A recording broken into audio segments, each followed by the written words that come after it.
Welcome. Welcome, everyone. It's Angelo Robles, and welcome to my podcast today, What the Waltons Gates Taught Stephan Roche About Power, Legacy, and Leadership.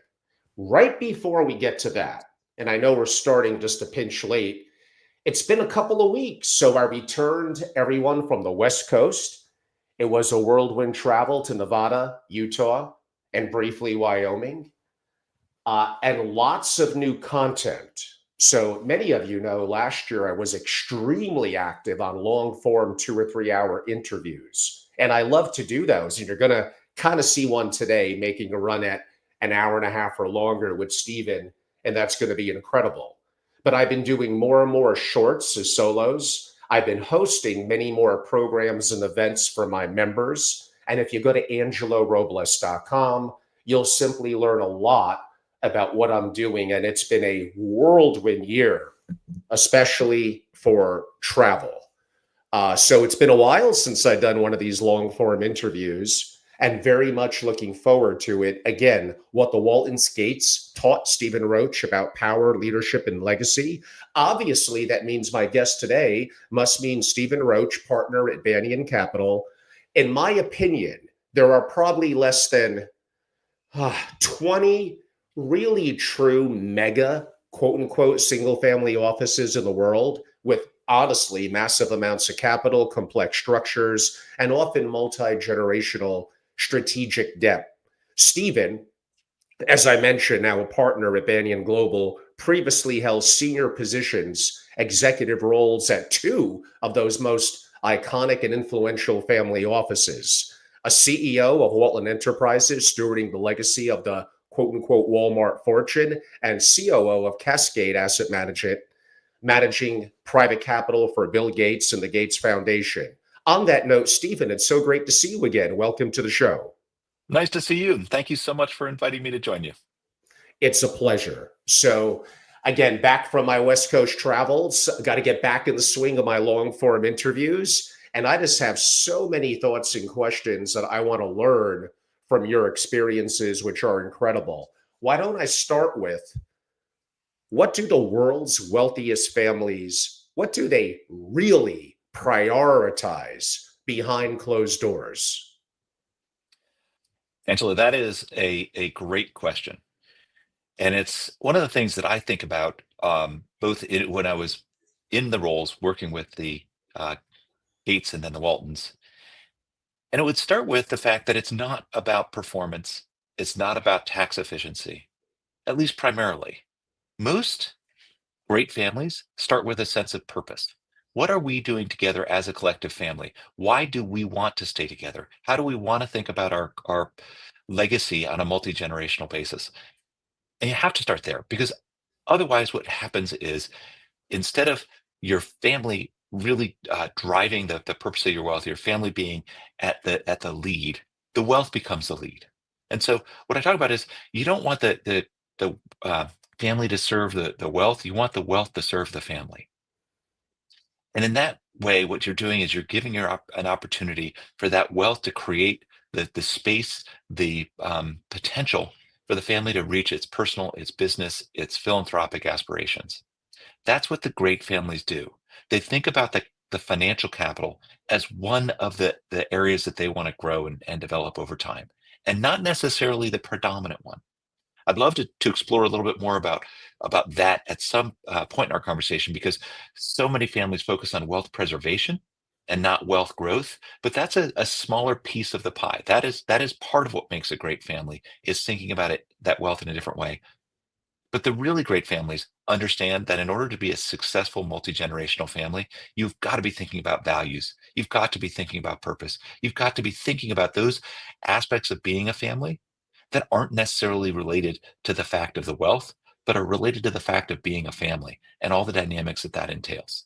And I'll end this thought with one additional insight, which is the leaders of great family offices understand that their role is more than just being a steward of the financial wealth that they oversee.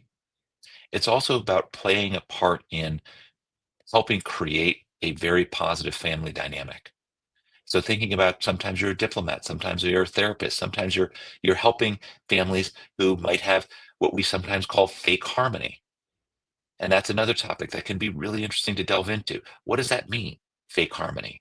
Why is it fake harmony that often leads to failure in family offices? And so those are the kinds of things that as a family office leader, you should be thinking about. And so really great families, it's about nuance. It's about the breadth of uh, experience required to be successful. And it's about thinking on a multi-generational basis.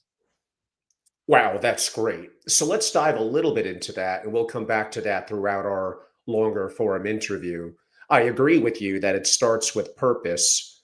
From the outside looking in, people are going to think and almost chuckle that's almost all too easy. But we know that it's not, especially in a multi generational family where the rising generations may have, let's go with the word, a different purpose, different Yes. perspective, a varying culture. Uh, Perhaps in the Gates, you didn't have to deal with that as much, but certainly in the Waltons, what lessons did you learn about identifying purpose and why it needs to adapt? And all that comes with culture into leadership. It's funny.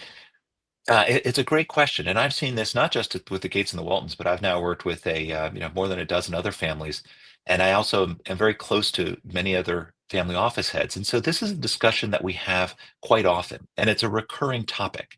What actually is purpose? So some people will talk about the purpose for their family business, the operating business from where the wealth came. Some people talk about the purpose of the family office. Well, what is this family office? What should it be doing for us? Some people talk about the purpose of the foundation. I like to go one level up. I like to go to the canopy level, where you're talking about the purpose for this family staying together collectively on a multi-generational basis. And that's where I think a lot about, are there archetypes of families? Because you see some families and they say, we're an entrepreneurial family. Other families will say, we are a family all about leadership. One of the great families in the history of America is the Rockefellers. They had a very intensive, very intentional focus on leadership. In fact, one of the things that they used to say, and probably still do, is that what they were training as Rockefellers is to be a Rockefeller. And that meant to be a community leader, to be a philanthropic leader. There are over 250 lineal descendants of the Rockefeller family today. And what I think you'd find is that that is a group of people who have a very cohesive understanding of their purpose as a family. You might have a family that's about impact. You might have a family that is about politics. It's really interesting when you start thinking about those archetypes, when you start thinking about what is the purpose of the family, it comes down to what are our values and what's our vision. Our values as a family. And one of the things I tell you, Angelo, is so many people make the mistake of thinking that everyone in the family must have the same values. And of course, that's impossible. Every family, I mean, truly, it's really funny when I have seen families do the values exercise where they have a stack of values and usually it's cards or something like that. You have a stack of values and call it, 60 different types of values you could have as an individual. And you start with, all right, pick the top 10. Now pick the top 5. Now pick your top 3 values. Now compare your top 3 values to your spouse. That's a little dangerous. Now compare it to your now compare it to your other family members. And what can be staggering is how different those values are. So how do we think about collective values if our individual values are different?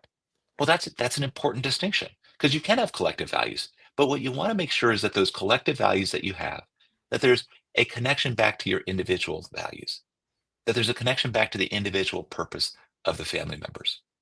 And if you have that, if you have a really strong sense of the collective values of the family, what type of family you are, and what your own individual purpose and values are, that makes for an extraordinary multi-generational legacy. If you don't have that, Huh. I think it's worth stepping back and saying, without that, how should we think about the purpose of our family? How should we think about this, how this wealth can serve the family and our collective purpose and our individual purpose? And those are some hard questions to really tackle. What I found is the best families really know how to spend the time, effort, and energy to really understand all of that before they start thinking about the trust, there's estates, their tax efficient wealth distribution strategies, their asset allocation, their whether or not they should invest in their friend's business. Because if you do this at the front end, it's so powerful. And the last thing you need to do is you need to refresh that work on a regular basis. Is that every 5 years, 10 years?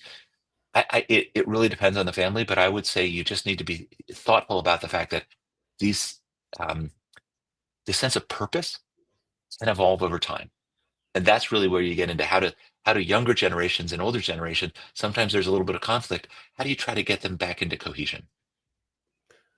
I'm going to ask a question about that. I call it being adaptive shortly, but you said a couple of things that I think I want to one, and I hate to be greedy, but audience, I often ask and do these interviews as if it really is just me and my guest, in this case, Stephen, because I want to learn, because I'm obsessed with single family offices, and Stephen has such a wonderful perspective and background. So if I'm a little greedy with my questions, you'll have to pardon me, but hopefully you'll all get value from it. When you mentioned the Rockefellers, I thought back to 200 years ago when the Rockefellers were not yet the Rockefellers that we know. That would soon come decades later. What I'm thinking about and thinking out loud is it takes one person to effectively change everything. And that applies in today's world as well. So leadership was so instilled that even 150 years after the initial creation of wealth, it still is foundational to the family. How would I define leadership? The capacity to inspire and the ability to serve. And I think there's not one perfect definition, a little bit like you said with purpose. It depends. How do you look into something like leadership? And then I'm going to throw a curveball part two. Being an aficionado of the single family office, the Rockefellers perhaps being the first, in the 1880s, they hired their lead executive, who was not in finance, legal, or accounting. It was Frederick Gates, who I believe was a pastor, was a minister, which Hmm. implies he probably knew how to listen. He had an understanding of history, and he understood the nuances and emotions of families. So I'm throwing a lot at you there, Yeah. from it takes one person to leadership to the importance of the executive, who's the head of the family office. And that helped to collectively impact the Rockefellers moving forward well over 150 years later. I think the this concept of being a pastor is such an important concept that you're raising in terms of it can apply to either family members or to the non-family leaders of their family office. But a pastor, first and foremost, knows how to listen. And a pastor understands that in listening, you derive your superpower because you then understand, and then you can seek to get others to understand you. But when you understand, that is a position of power and strength in terms of understanding how do you then lead. And truly, the best leaders lead from behind, right? I'm sure you and I, Angelo, could talk about positional power versus the power of influence for the next 90 minutes. And I am such a believer that people see positional power as more important, and it is not. The great unlock is to understand, how do I influence people even if I don't have positional power? Because the truth is that in a family, you can be CEO of a family office, but you can't fire a family member. And so that's one of the big distinctions between being a family office lead and being a lead in a typical corporation. And even if a family business is slightly different than a family office. One of the things we talk about with a family office, which I'm sure you can appreciate, is a family office is a co-op, right? Because the owners are also the customers. And so you have this really interesting phenomenon where the way that you can build effectiveness within that co-op is, again, you have to listen. So I think of listening as a superpower for any family office lead, because that is the core to being a successful diplomat, the core to being a great therapist, right? So if you go back to that, the pastor who was the first Rockefeller family office lead, it doesn't surprise me. I did not know that story, but it doesn't surprise me at all, at all. And I am a huge fan of tax lawyers and tax accountants, I think they're absolutely extraordinarily important for great families, but they don't often make the best family office heads, and not because they can't. It's just they typically have a sense of a set of skills that are very technical and specific and make them great at what they do, and they haven't necessarily developed these other skills that are so important to leadership. And it is, as you know, as much EQ as it is IQ to be effective in working with families.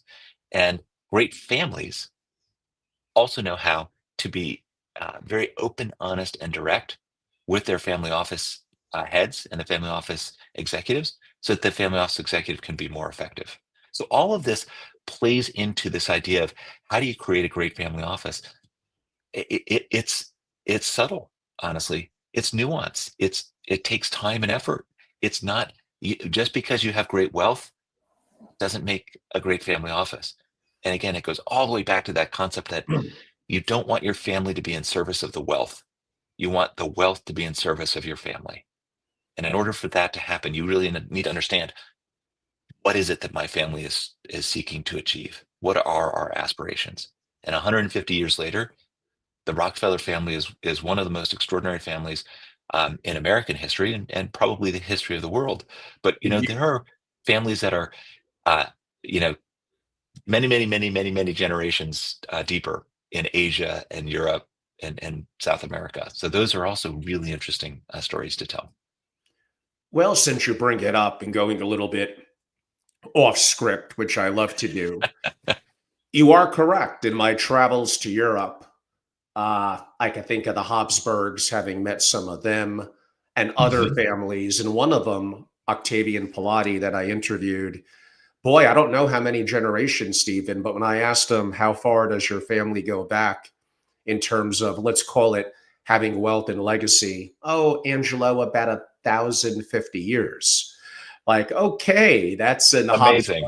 Habsburg's about 700. So you are correct. The Rockefellers are relatively a newbie.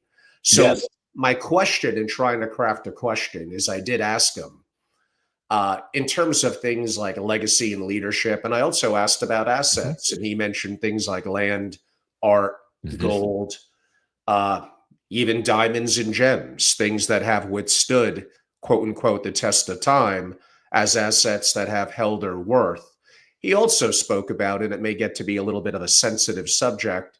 Yeah, we do understand that if the masses were to ever rise, there's way more of them than us. We do need to have a balance of a level of influence and fairness in society.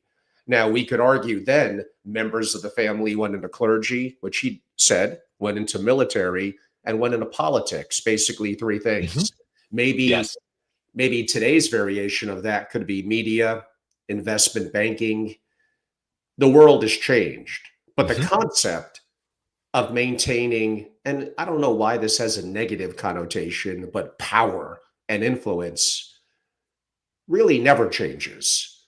If you could talk a little bit from your perspective, not even the two that you worked for, which were very prominent, but like you said, the dozens that you've advised, the importance of looking at history, which I'm a advocate of, the importance of understanding how things adapt. Yet the more they adapt, some principles about human biology, evolutionary psychology, and how we process information, make decisions, and our wants and needs, well, that's kind of baked into us. Hmm.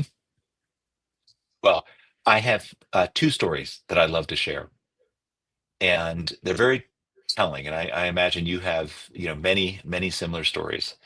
There was a story of a family in Europe who I met, and they are on their 29th generation, 29, right? And I asked them, what are your priorities today? And the head of the family is a family member who also leads the family office.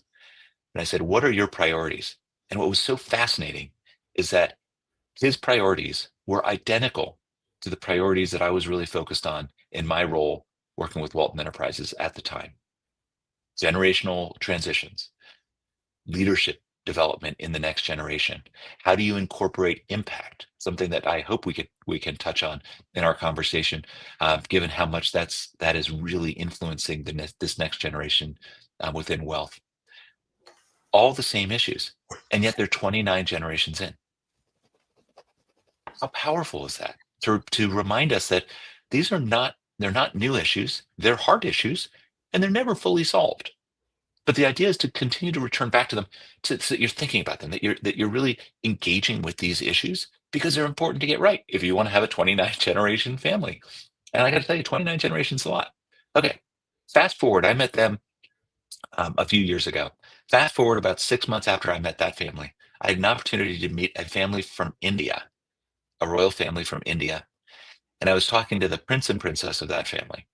And I said, "How many generations are you?" The answer was 99.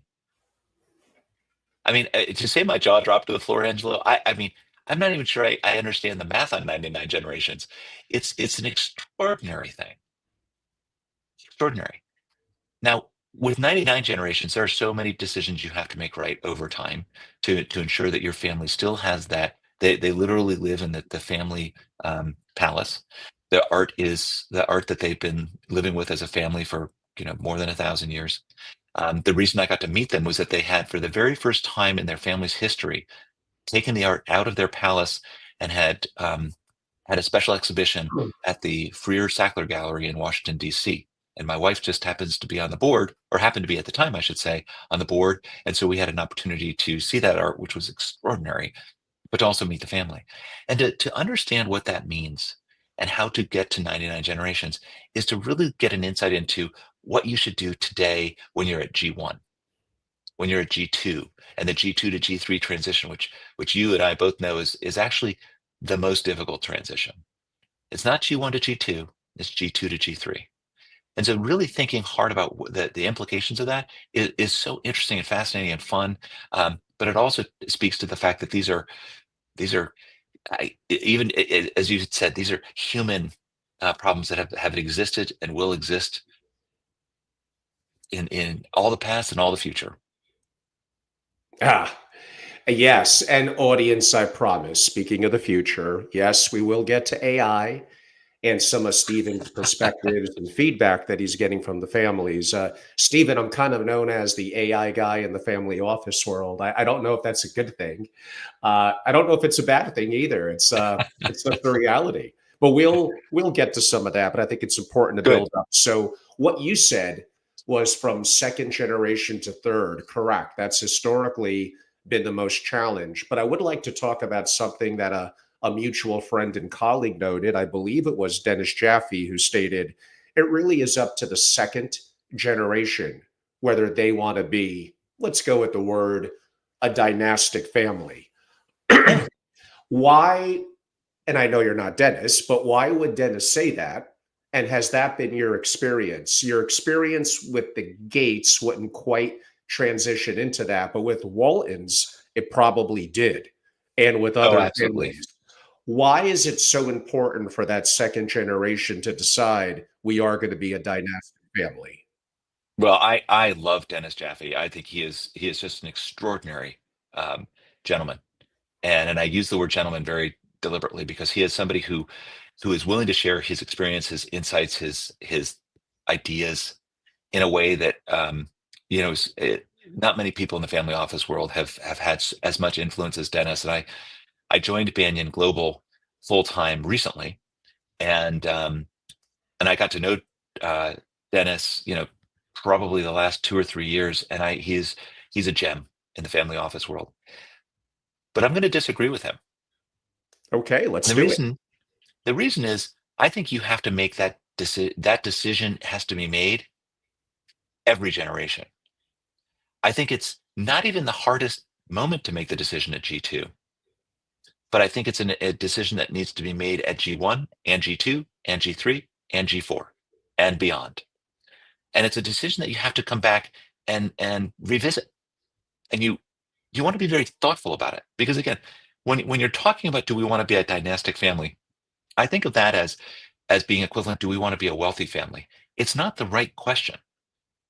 The right question is What is the purpose for us as a family? Staying together as a collective. What value is there for the family, for our society? What does the what how do we collectively benefit from staying together? Or are we better separating? Because there are great families who have separated. And honestly, some of the best examples of families that are healthy, high functioning, great relationships are families who made a decision, and might have been G2, might have been G3, might have been G4, who said, we are better separate than we are together. And frankly, the best, you know this as well as I do, Angelo, the best, um, the great families in Europe who have been the most successful getting to 29 generations are actually ruthless in pairing the family tree. They are, primogeniture, this idea that the eldest male, which is the true primogeniture, but more and more it's the eldest child, gets all of the wealth, and then they get to determine how that wealth gets allocated to their family. But then it really stays in the family in that way. The 29 generation family that I mentioned, that's how they do it. Only one family member gets all of the wealth, and they then have that choice to how to allocate those resources to their family. And typically, they don't allocate a lot because they want to preserve that wealth, because of what they think they can achieve being a very tightly controlled family. So I would say, if you really want to be a successful dynastic family, really understand what it is about being a successful dynastic family, why that matters, or otherwise, I think have the choice to break free from that. Um, uh, what might make feel even like a burden, an obligation to stay together, and that oftentimes can be more toxic and kind of a virus in a family. It's like we must stay together because we must stay together. No, no, you must stay together because of the things that we can do collectively as a family that we can't do independently, and that is something we choose to do. That's the most powerful thing you can do, and so it's that power of choice. Well, you said a lot of interesting things there. Uh, Warren Buffett has a comment. I believe it's something like decision makers. Huh. I believe in an odd number and it's less than three, implying that a singular person who's qualified streamlines things for everyone. Not everyone wants the pressure of making tough decisions, the burden, and sometimes the hate that comes with it. I agree that streamlining it, some would say that's a little top down, uh, absolutely makes it easier. And maybe that's Mhm. not to be discounted. I Yeah. don't know if it's fair. Fair's a word that could be, we could debate that. Uh, and that goes to governance, which is how decisions are made. Is that implied in a board of directors? Is that implied in a mission, a vision statement, a family constitution? And with each generation taking, let's go with the word power, apparently I like that word. How do those documents adapt and evolve over time? And should they? Oh, yes. Great questions. All of these. Um, I worked with a client, and one of the early conversations we had with him, in this case, was, "Do you have an investment committee?" And he said, "Of course I do. I look at him in the mirror every morning." And I quite appreciate that. Um, it is, G1s really do, if they're the wealth creators, they really have set the family up in a very successful way. I'm gonna diverge for a moment. I probably shouldn't talk about other podcasts, but I am just for a moment, because there's Oh, it's another okay. podcast called Acquired, and there's a story of Hermes, or the story of Rolex, which are so powerful, because these are, today we think of Hermes and Rolex as being two of the greatest um, brands, and really family stories. And Rolex even more powerful, because the company is now owned by a foundation. It is not owned by a family. Um, but in Hermes, it is still the Hermes family. What's so fascinating about these, Angelo, is in both cases, the early founders struggled so much. There was absolutely nothing about the creation of those two brands, those two extraordinary firms, that was obvious or destined. from the early days of the G1 wealth creator. And so wealth creators, they work hard to create this wealth. They work hard to create this opportunity for the family. So as you think about that, and then you think about, okay, well, how do you, as a wealth creator, how do you create a family office? How do you start to think about purpose? That becomes very difficult. A family office is often a mirror of the founder's values. It's a mirror of their needs. It's a mirror of their perspective on the world. And that can be good and it can be bad. And so at Banyan, one of the things that we are most noted for is our understanding and depth of expertise in creating great governance and helping families understand ownership versus being a director on a board versus being a manager. We understand what decisions need to be in what place for a really effective family. And that a wealth creator, we talk about this. This is kind of an interesting framework we use. If you're a wealth creator, you're an owner, you're a director, as in a board of directors director, and your management, and you often are also running the family. And we like to think about those as the 5 rooms. But as a wealth creator, 4 rooms. As a wealth creator, you're just living in a loft. All those rooms are together. You sit at the center. You control all those decisions, and it is one room. But as you get to G2, G3, and beyond, you have to start to separate those rooms. Otherwise, that becomes, I would say, utterly messy, chaotic. You create, and those were really where families fail. So great governance starts to separate the decision rights for each type of family member. Are you just an owner? Are you involved in the board? If you're the owner, you're in the owner's room. There are certain decision rights that are held at the owner's room. If you're on the board, you're in the boardroom. Certain decision rights there. As a board member, you have oversight, supervision of the corporation. You're typically setting strategy. You're typically hiring and firing the CEO, but you're not getting into day-to-day operations. That's left for the management room. And some families have a lot of family members who are working in the business. Other families have none. And it's a decision that you need to make as a family. What are the decision rights you leave at the management room? What decisions do you allow the CEO to make? What are at the boardroom? What are in the shareholder or owner's room? And then we set aside over here the family room. This is more, how do we as a family want to be together as a family? And that's stuff where you put in, your family-owned properties, potentially your philanthropy, other decisions that you want to make, that just, let's have a family reunion, let's go travel, let's get on the yacht. Those are in the family room. And so by being really deliberate and intentional about separating those rooms, separating the decisions, and holding your family accountable for those, that's going to be when you have the best governance, when you have the best, most effective oversight and control of the operating businesses, if you have one, of the family office, if that's actually more the focus of that governance. So I personally am a very big believer in having really strong, well-articulated governance. And as you know, that's governance at the end of the day is just another word for decision making.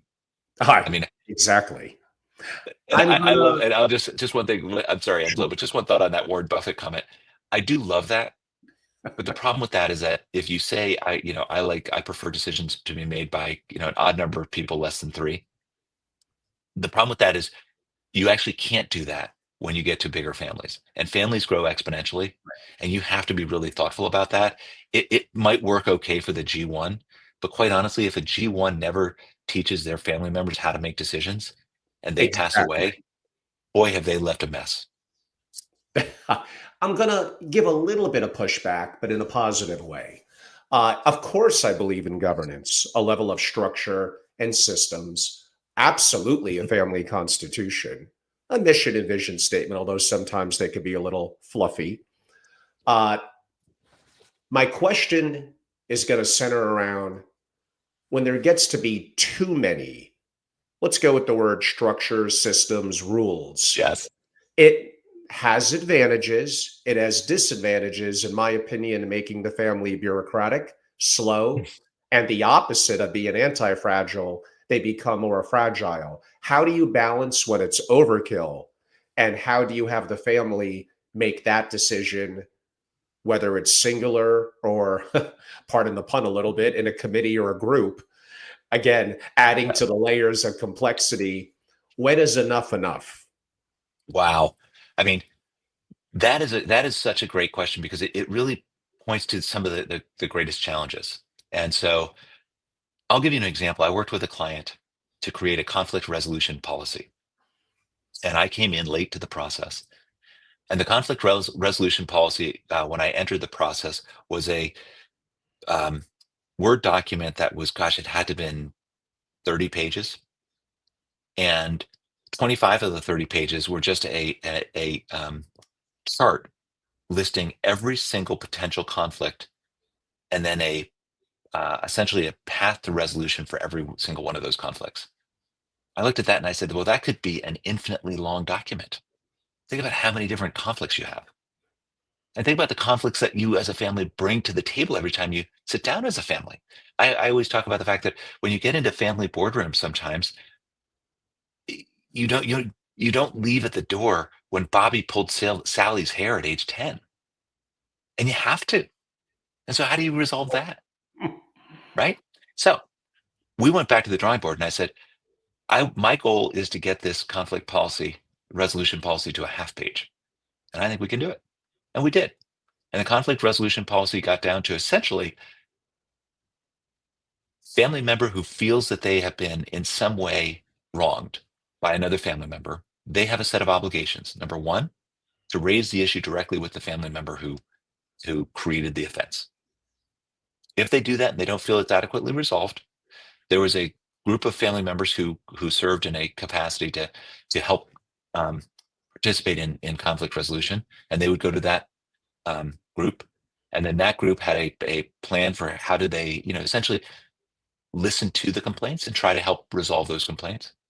Often that group could bring an outside therapist in or an outside professional coach in, somebody who could help do the conflict moderation, facilitate the right conversation that needs to happen. And then step three was essentially, if that group felt like this particular issue was sufficiently bad, that family member could be on a temporary basis kicked out of the family council. So not have their vote for that period of time not be effective. And I will tell you, it has been several years and nobody has gotten to that level, right? And the reason Excellent. is holding people accountable. It's very hard to hold people of wealth accountable. That's the other side of wealth. And I think you know that, Angela, that's one of the real challenges is how do we hold people accountable when they have that much wealth? And of course, the wealth often brings the power and influence. So being able to hold a family member accountable for their behavior is really important. But what you hope to do is create an environment in which you never have to hold them accountable with a tool that is as threatening as we're going to kick you off the family council. But at least you know it's there, It's there. Yeah. Like I was going to right? say. So to me, those are the kinds of things when you talk about um, policies and boards and governance and creating sclerotic big bureaucracies, as well as I do. People say, well, government is so bureaucratic. Well, you know what is also really bureaucratic is Microsoft, right? One of the greatest companies in the last 150 years. It's really bureaucratic. Why? Because decision making when you have that many employees is hard. And if bureaucracy and governance and decision making are all the same thing, just three different words. So how do you make sure that you have a streamlined governance that makes sense for your family? Is to consistently, with vigor and rigor, refresh your governance to make sure it's meeting the needs of the family. And I'll give you two thoughts. One is you have to move at the speed of the family. You can't move faster than the family can move. And if you do, the family won't keep up in it. And whatever you do in working with the family, if you're a family member, you can't move faster than the family, which doesn't mean you have to move at the slowest family member. That's a different thing. But you have to work with the family to move them at a speed that is appropriate for that family. And the second thing I'll say is that you want to make sure that your governance has outside independent non-family members, because that's going to make it better. And I just believe that in my heart and soul, that when you have an independent non-family member in the room with family, that moment, that time when Bobby pulled Sally's hair, that won't get raised. Why? Because the family member's kind of embarrassed to say anything about that. They sit up a little straighter. They they want to show the independent director or whatever role they play that they are professional, that they're thoughtful, that they are good critical thinkers, and you just see a different bearing. You see a different dynamic when you have third parties in the room with families making decisions. Now, of course, that doesn't, you don't want outsiders on everything. There's some certain family decisions like, well, where should we go for the next family meeting? That should be the family. But there, when you're talking about running a foundation, an investment committee, the operating business, you definitely want to have third parties in there, independent voices, independent experience, independent opportunities to help the family see things in a different way. I don't disagree. I would say I agree, but I have to live up to my reputation of being a little frustrating and annoying to people I interview sometimes, Stephen. I've been too nice. Let me have I it. have been on record, so I guess I got to live up to it. No one cares about your money like you. Hmm. Being bloodline means something. And being an outsider, just my coming up on 6 decades on Earth, I just know realities that most people really aren't great. They're probably not even good. They may be well intentioned, they're just adequate. Yeah. And that includes people from successful families, those that advise. How do I know that someone's going to be aligned with our purpose and intent? And are they really going to care about things the way that I would as a bloodline? Hmm. Therefore, if I start to outsource everything, I'm outsourcing investment management, I'm outsourcing taxes, I'm outsourcing, well, let's go with how I think. And then inevitably, the family becomes stale. They lack critical Yes. thinking, they lack the ability to have confrontation, which I mean, maybe my Italian heritage or used to be in confrontational. I don't know. Like I don't look at that as being a negative. I'm more concerned about outsiders who are trying to tell me, and admittingly, I'm a first gen, so I'm going to be a little bit more of that type A entrepreneur, a little bit like the Buffett example I gave you before. How do you deal with someone like me that's maybe add a couple of more zeros to me? Uh, and am I necessarily wrong in terms of you can't be outsourcing and having outsiders into everything? You're rich because your family is rich in legacy and history, as well as monetary purpose. And maybe in there, in that story and that legacy, are the answers. You don't need outsiders for everything. It is an interesting question, and it's a one thing I'd say is as I have worked with a family where the outsiders actually probably are directly responsible for them having to sell their family business and ultimately e- really crushing their legacy because the Yeah. outsiders essentially took over. And I'll tell you, you see that in family foundations. There are very, very few family foundations who have made the who have gotten past G3 in terms of the family leadership Yeah. of the Very foundation. few. And it's remarkable to me how few. Now, I have some thoughts about that. I think part of that is just the diverging interests of families over time when it comes to private philanthropy, the exponential growth of families, and so fewer and fewer family members are really interested in that part of their family. But set all that aside, you're absolutely right that outsiders can in fact be a negative in a family system. I will also tell you, and I am very certain of this, Angela, that there are outsiders who have helped you be as successful as you've been, that there are third parties who have contributed to your success in ways that not that you couldn't have done it on your own, but that it isn't even imaginable that you could because they've been so integrally involved with that.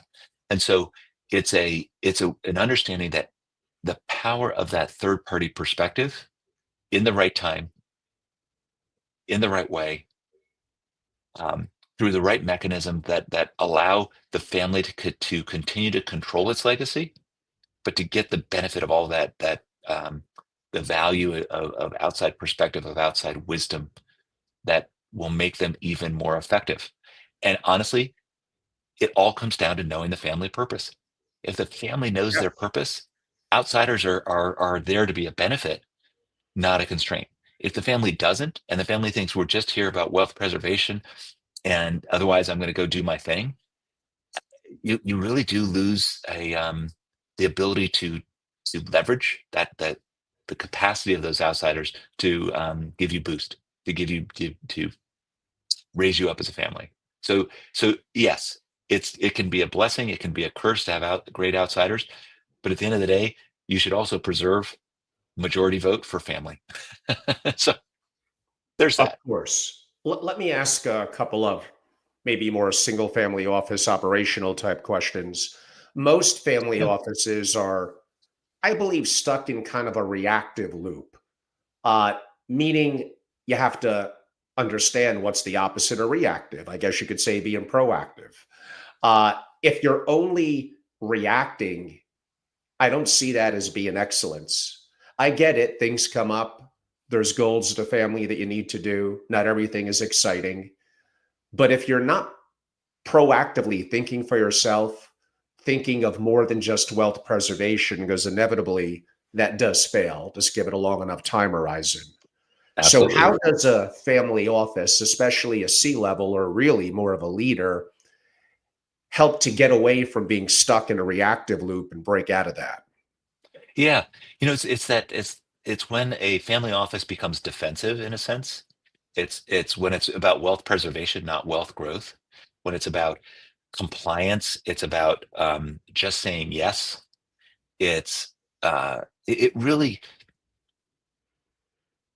you have to be proactive, and each generation has to revisit this and has to recommit to being proactive.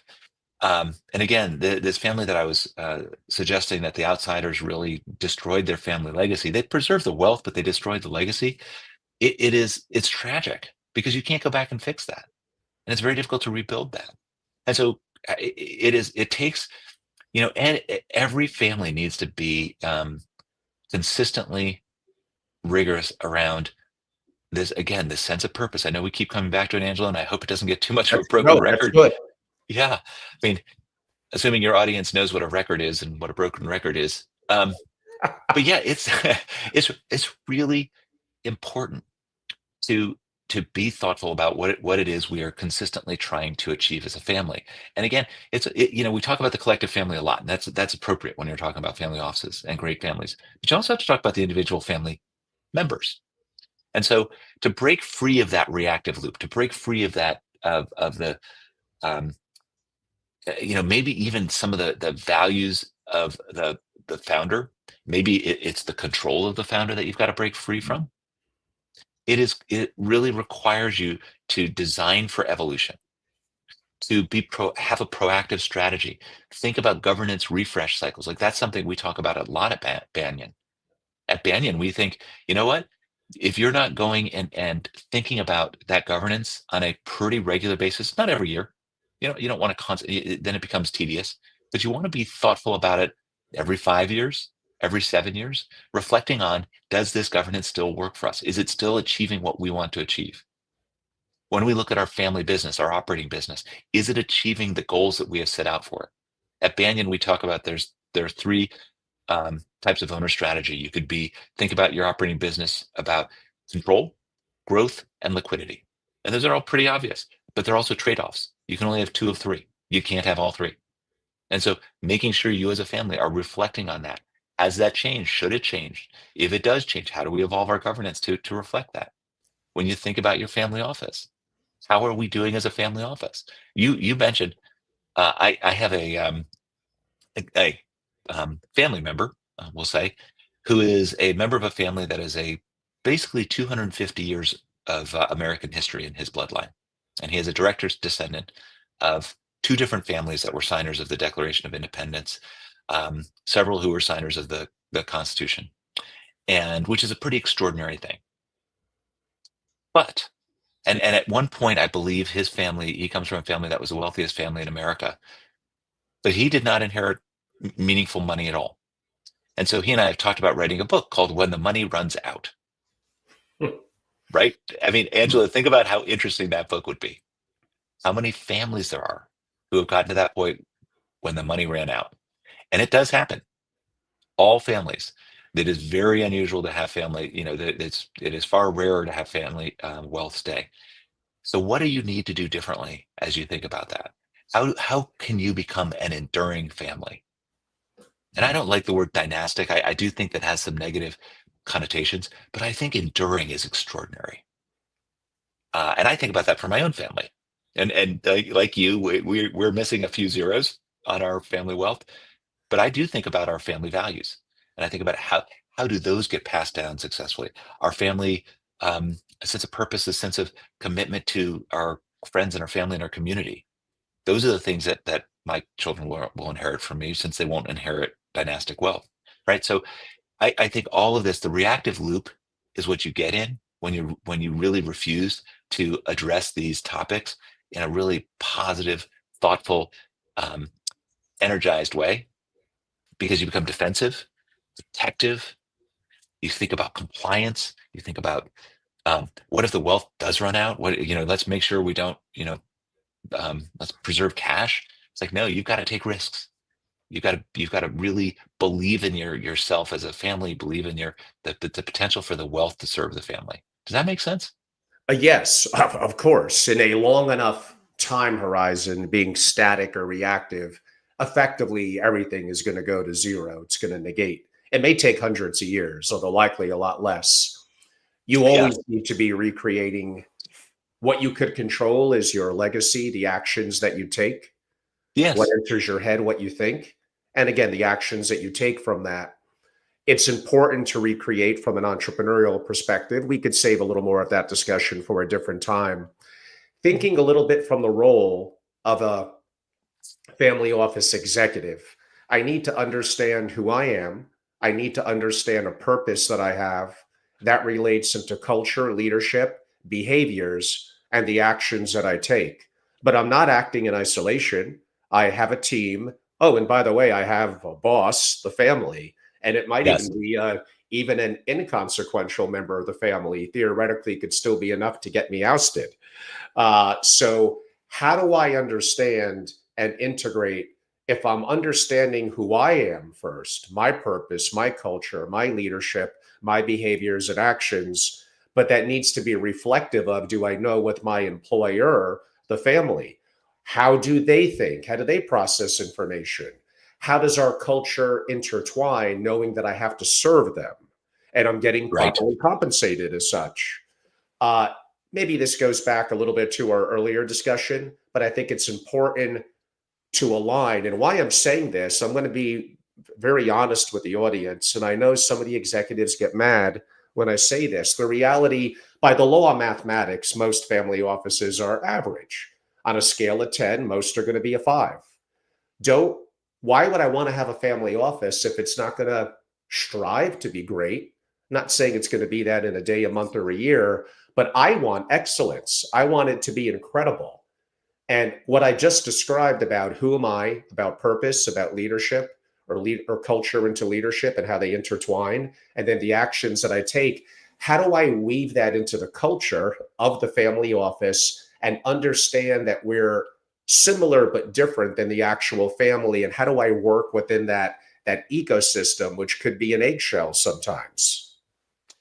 So I'm going to tell you the thing that, if your audience only takes away one thing from this conversation, the one thing that I want them to hear from me is that the biggest failing that a family makes with their family office, the biggest failing, is they see their family office as a cost center and not as a source of strategic value for their family.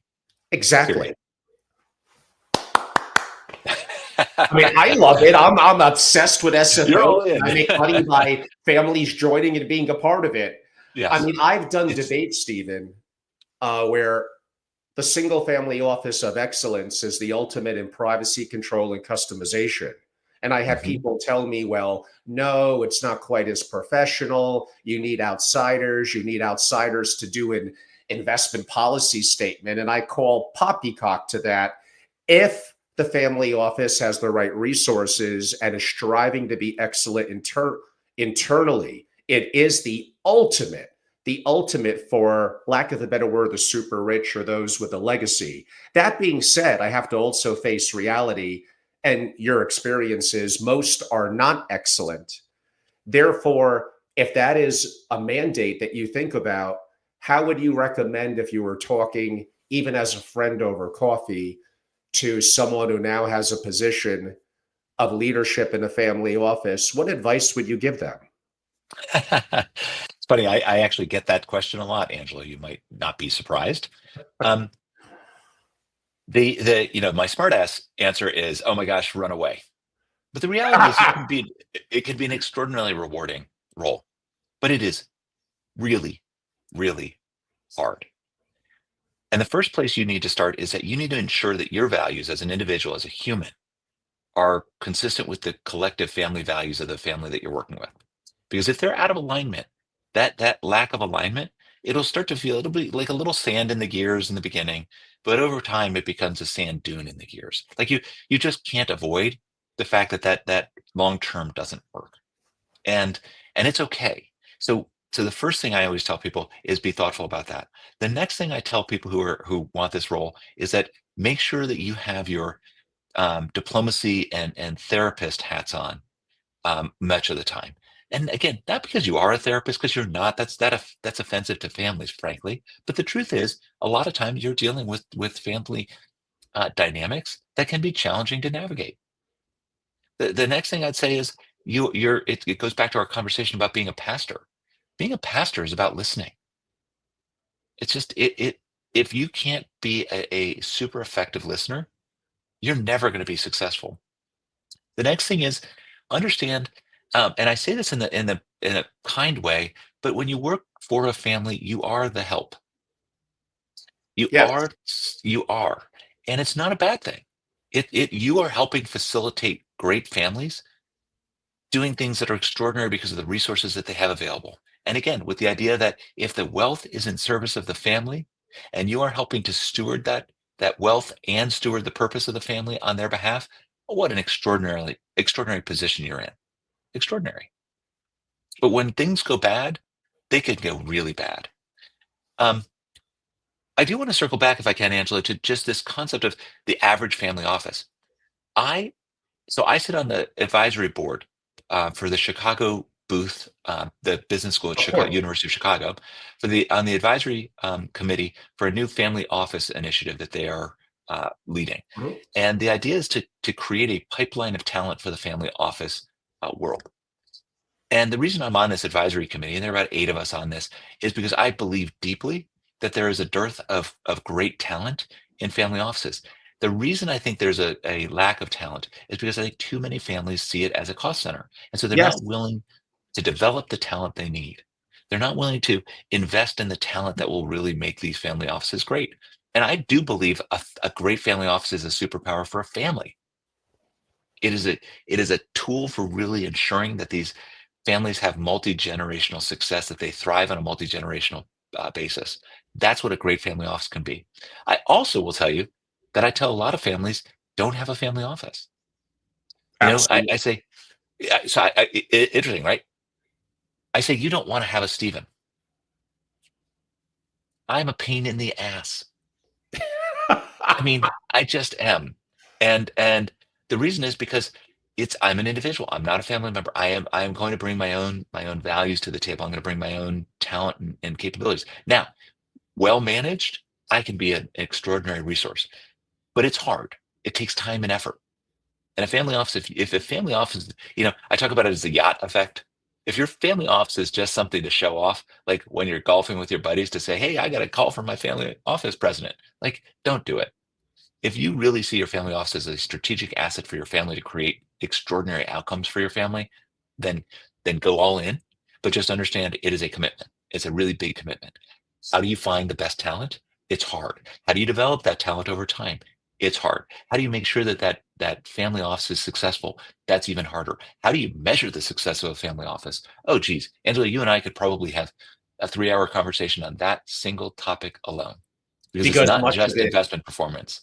for the audience that is not as familiar, outside of investment performance, really practically everything else is somewhat qualitative. I'm even going to state to some degree, taxes and estate planning, because Mhm. until that's challenged, or until the death decades later of a family member, you almost really don't know. There's a level of art and science to that as well.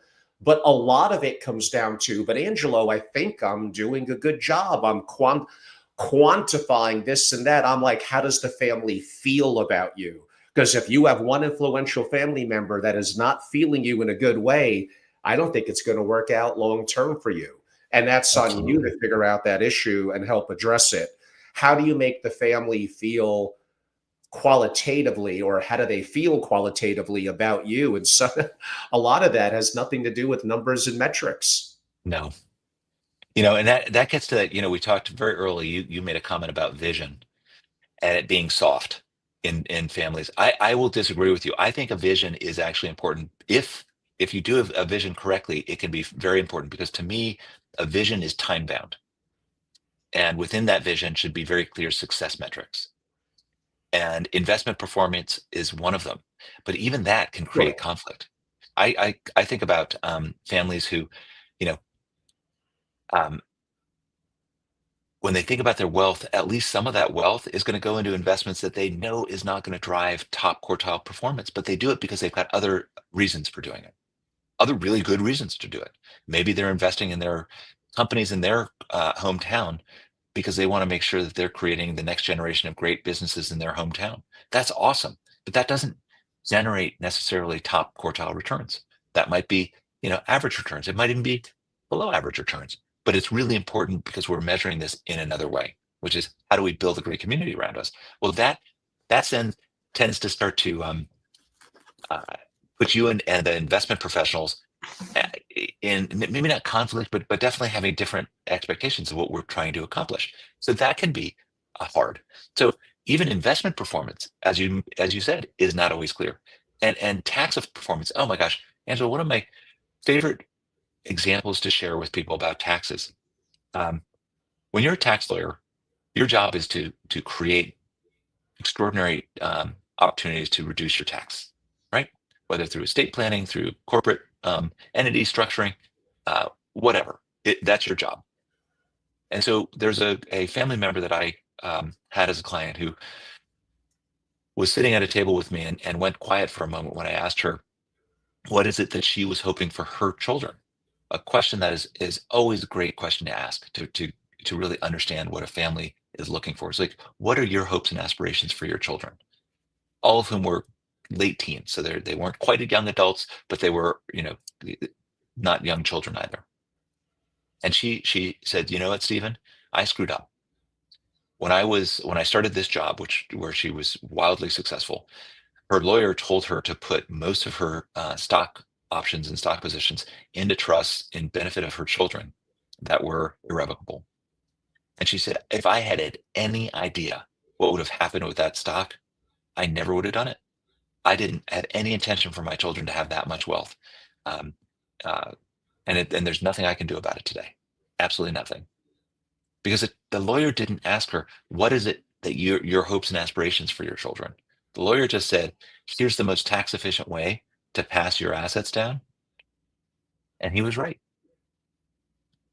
Unfortunately, the consequences of that is that she was then put in a position that was not in any way aligned with her vision and values for her family. And so, really being thoughtful about that is so critically important.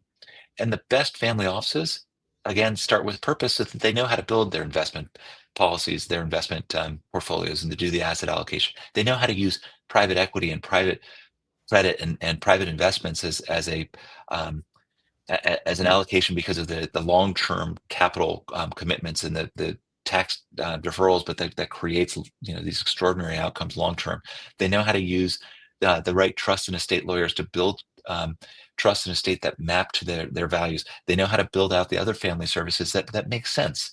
If you put a kid on a private jet from age one, you have to understand that you can't then say we're only going to give our kid $1 million as when they come of age, because like Warren Buffett says, I want them to have enough money to do anything, but not enough money, not so much money that they do nothing.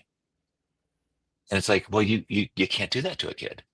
You know, it's like you've got to be thoughtful about all this stuff. It's so a great family office helps a family be intentional in a way that creates, again, long-term multi-generational family success. That's how I think about it. But how do you measure that? I haven't figured it out, Angela. So if you've got the answer, Right. I'm totally open. I know. I hear you. Been in it for decades as well, and that's going to vary depending on family. And anything that's qualitative is again hard to measure, other than how do you feel or how does the family feel. Yeah. That leaves it subjectives to people's emotions and feelings, even in the moment, and that's potentially a risk of someone who's a little bit more right-brained and a little bit more logic Yes. thinking as opposed to the reality of emotions. A couple of things pop to mind given your experiences at two iconic family offices. Well, one is a comment. The best family offices, of course, you'll feel this way, Stephen, because they hired you. The best family offices often do one thing brilliantly. Again, family offices. Let's ignore the family dynamics for a second. How about this? It's actually moderately simple. They hire brilliantly, which means you're going to have Hmm. to properly recruit, motivate. Well, to a degree, they should be self motivated, retain, and compensate. And Yes. sometimes, again, they look at it as a cost center. I would almost go a little overly out of my way. If you hire brilliantly and reward success, it's almost hard on at least the quantitative aspects of the family office for that family office to fail. Uh, what I would do in terms of a senior leader is how about remove bottlenecks? If I have incredible people, but they're bogged down by something that either they're overwhelmed by, they can't solve, my job as a more senior person is we have a goal. How's your progress on that goal? And what bottleneck is holding you back that I want to help you on? Do you look at, and I know I'm talking Peter Drucker, Jim Collins 101 here, yet shockingly, I've been doing this for decades. Almost every family office falls trap to the challenges of not quite understanding the goals and tracking the progress on those goals without being overbearing. Although sometimes I do think you need daily check ins. We could save that a little bit for later. But how about I have incredible people and damn it, I remove their bottlenecks? Do we have to make it harder? Like, that's actually an important thing you could do. Well, it's funny. I do love that definition of great leadership is I am there when I'm needed. I always often talk about I've been CEO in several different organizations, and I say my goal is to make as few decisions as humanly possible I as like CEO, it. right? And the reason is because if you've got a great team, they're making the decisions, they're getting stuff done. They know what the point on the horizon is that we're all trying to achieve collectively. But in order to know the point on the horizon, you've got to work on what is the point on the horizon. You've got to define it. You've got to measure it. That's where I think vision is so important. Even when we think about Banyan, and it's funny, I'm now a partner at Banyan, and I'm the newest partner, and it is really important for me as the newest partner at Banyan to have real clarity about what's our vision as an organization. What do we want to achieve as Banyan? And so I talked to the partners and I said, we have to do the same thing for ourselves that we ask our clients to do for their family offices. And we have to set that point on the horizon. What will we be at our 25th anniversary? What does it look like? What does success look like? How do we measure that success? That's the thing that I think is super important. Now, I'm going to have a slightly different perspective, and I actually think it's additive. It's not in conflict with this concept of helping clear bottlenecks, helping solve the hardest problems. Because if you ask me, what's my favorite thing to do in an organization? There's nothing more I love than getting in a room with really smart people on a really hard problem and collaborating to come up with great solutions. That's like nirvana to me. Nirvana. I love it. I love a whiteboard. Right now, that being said, I have a slightly nuanced view, which is I hire a number of people.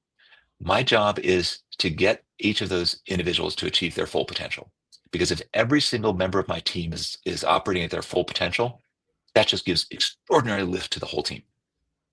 So, what do you need to do that? That's a sounds good. How do I do it? Number one, you have to be really, really mindful of what is the full potential of each person on your team. What can they achieve?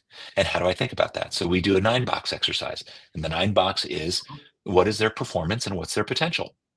And if I think their performance is strong, but their potential is, I kind of think of it as they could be potentially promoted 2 steps above where they are today. That gets you in the upper right-hand quadrant.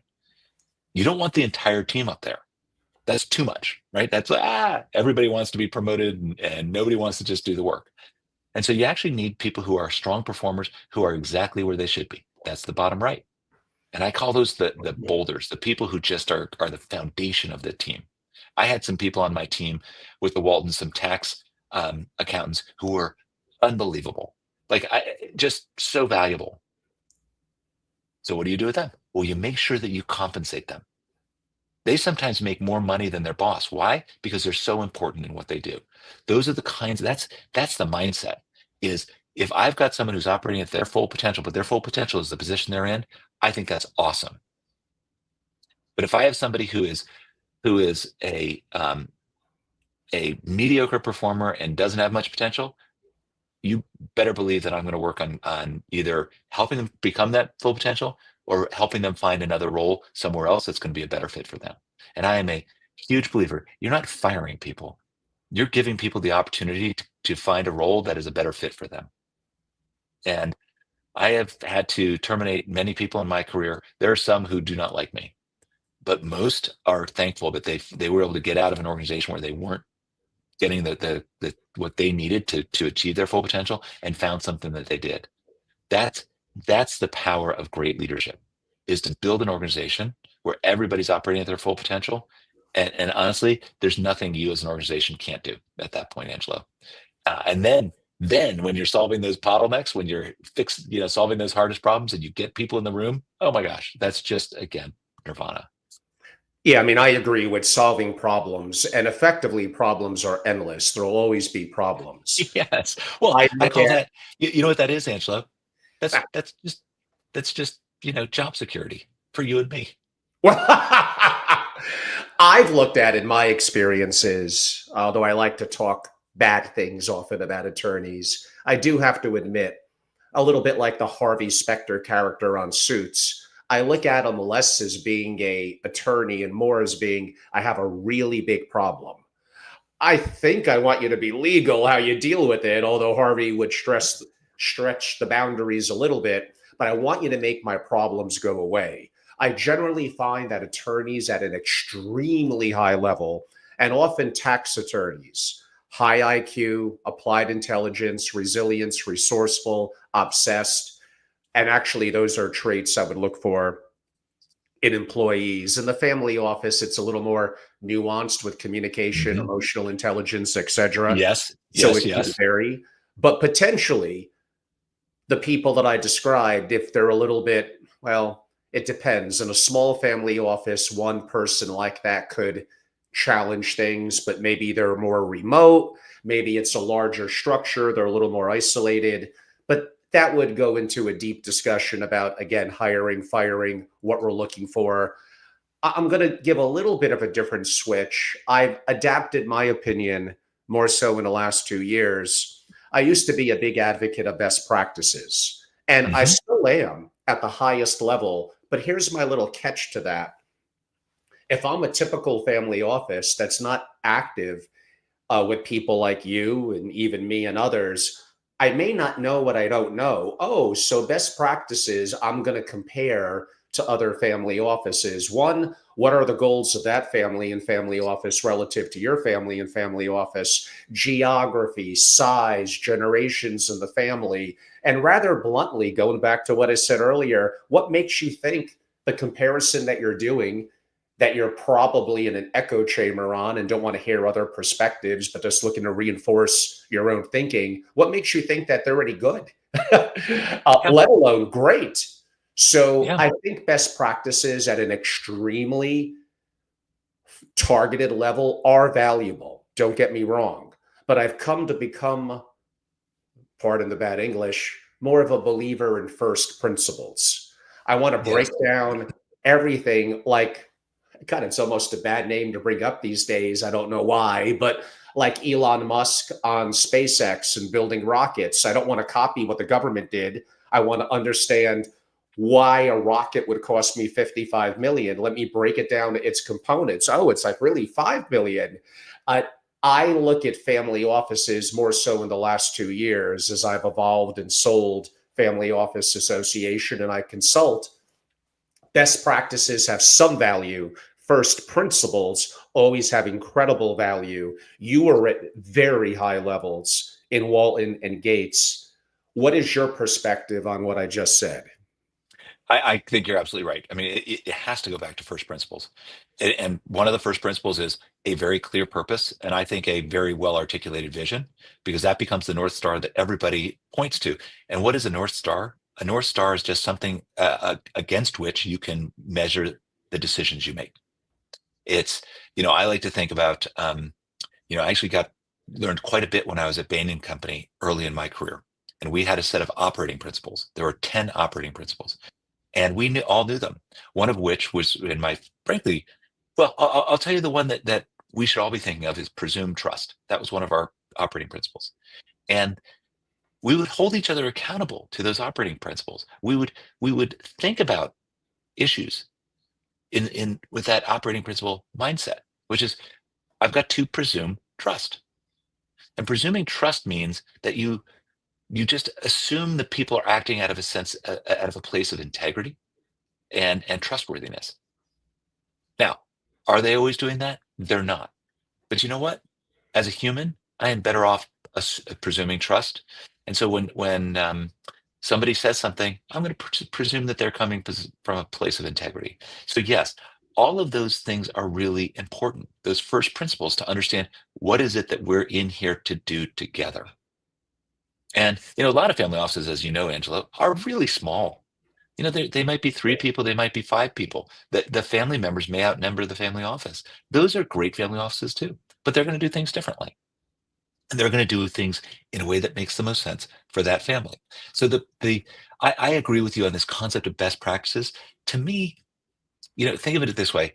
If I regain vision, but all I can see is black or white and nothing gray, then all I ever see is black and white. So it's all binary.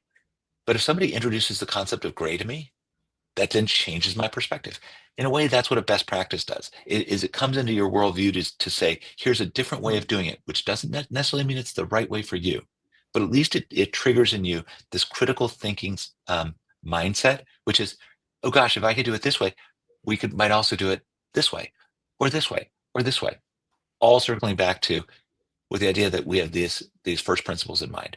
Our purpose, our vision, our operating principles are the way that we do things. So yeah, I totally agree with you. I think benchmarking is important, but it is a tool in the toolbox. It is absolutely not to be. If somebody said, Stephen, I want to copy what you did with Walton Enterprises for my family, I'd say that's a lousy idea.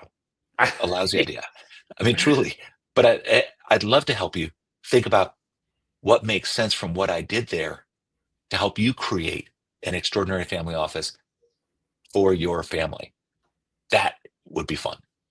Exactly. We have about 30 more minutes left with Stephen. And yes, we're going to get to some of Angelo's crazy questions, I promise. And some of you, by the way, you could feel free to ask questions. I believe I might have messed up the time in the webinar for 3 o'clock Eastern. So sadly, if you signed up, you may have to simply get the recording, which will be great. Just email me and I'll get that to you ASAP. But I know some of you like to interact.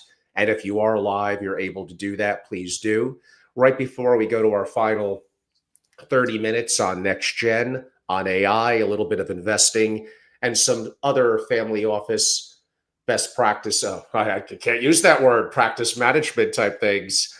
Just a little bit of a note. Again, everyone, I've been away for a couple of weeks, traveling in the West Coast, meeting with incredible families, learning so much, and extremely active with my private membership community, which now is heading into year 2. We're marching towards 100 incredible families and single family offices, and really focused on unique proprietary content. I've been in the community for a long time. I'm an active allocator myself. I've created out of Wyoming my family office structures. I'm kind of converting to an AI family office. We'll talk more about that upcoming in the spring. And I've been living through it, traveling the world, meeting with incredible families. I do have a respect for others and other communities within quote unquote the space. And I've been a part of it for decades. But I think what I'm doing now, strategically, intellectually, is very, very unique. And yes, one of you sent a note, Angelo, how could you go an hour and a half in an interview and not really bring up geopolitics, macroeconomics, or investing? And AI. I don't know. This is like a first time ever for me. But see, I'm more diverse than many of you think. And these deeper thinking issues of structure and family dynamics and challenges and the history of family offices are all things that fascinate me. If you want to be part of something that is different, that is special, that is more intense and personal, and meet incredible families around the world. I'm in Palm Beach, Miami, Greenwich, New York, Vienna, Cayman Islands, Jackson Hole, LA. I'll be there for the Milken Conference hosting 2 programs. You have to join. You have to see the value in deeper strategy and intellectual insight and peer connectivity. If you want to go for free to conferences, you're going to get what you kind of should get, to be honest with you, probably wasting your time. So go to angelorobles.com, go to membership and join. We're in a very fortunate mode, having done very well this year, but still looking to grow with the right families. Stephen, in continuing, I promised I would come back to what you noted probably a good hour ago relative to the rising generation. Yes. Could I make a comment that the current model, and I'm being a little vague with that because I want you to interpret it in your own way. The current model is failing the rising generation. I'm making that too much yes or no. There's nuances there. How would you dig into that perspective? I failing is maybe too strong a word, but I love the question. What I think is happening is what happens every every major generational transition, probably in the history of mankind. There probably was they were having the same issue when the older generation was all gung-ho on bow and arrows, and the younger generation said no, no, no, we've discovered gunpowder, right? It's like it just will always be thus. I think one of the things that I have tried to stay as a 55-year-old is as curious as I was as a 7-year-old. And Angela, one of the things I see in you, and that you and I share, which is one of the reasons I was so excited about this conversation, is you share that same curiosity. If you have curiosity, it means that you don't get stale in your beliefs. It means that you're thinking about AI and how AI can change the world. And I have a really interesting, once we get onto that topic, I have a really interesting thing that I did with my family that I'm looking forward to sharing.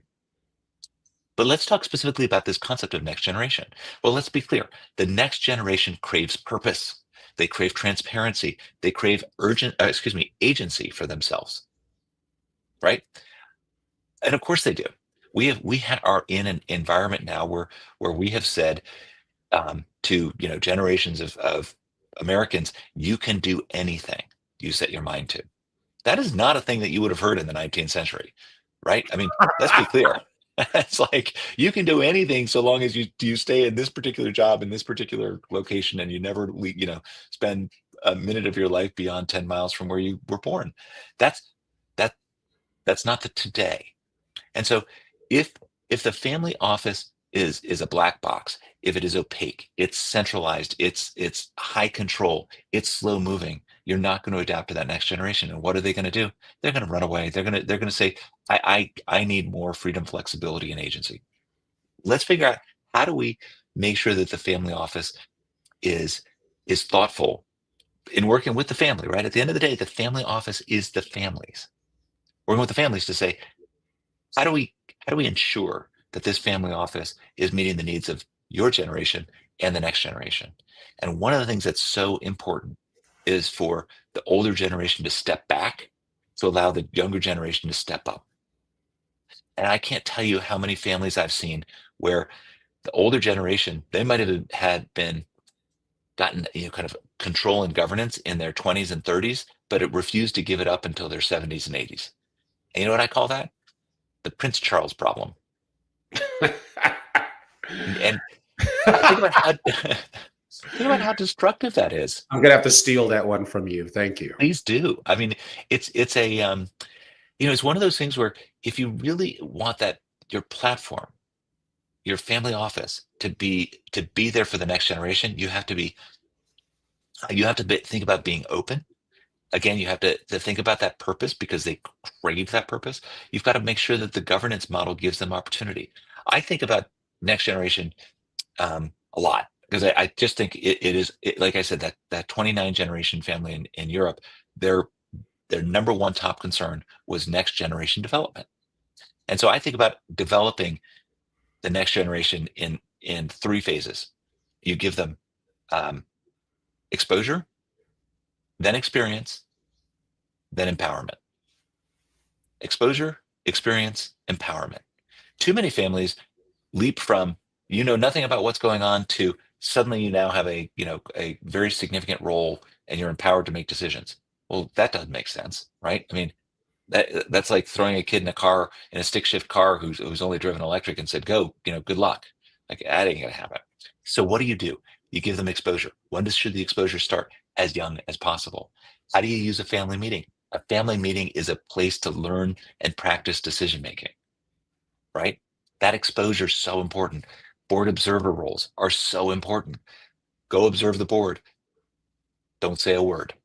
Your job is literally to observe. Then you start giving them some experience. Maybe you work in the company, the operating business. Maybe you work in the foundation. Maybe you go do, maybe you go work for another family's family office, which can be so powerful, right? Because then, I mean, think about best practice. I work for another family's family office, and then I bring that back to my family. Wow. Yeah, How that's cool is great. that, right? I think more families should be doing that. What do they call that in business? Uh, I can't remember. There were some times early in my career where that was where businesses used to do that. They used to essentially have the opportunity to go work. Well, Bain did that. You could go work for some of your clients for a period of time just to get that experience. Unbelievable, mind blowing. Changes your worldview. Other people do things differently. What? Right. So that's experience, and then of course empowerment. And when do you give them empowerment? That is the it was one of the great questions of all time.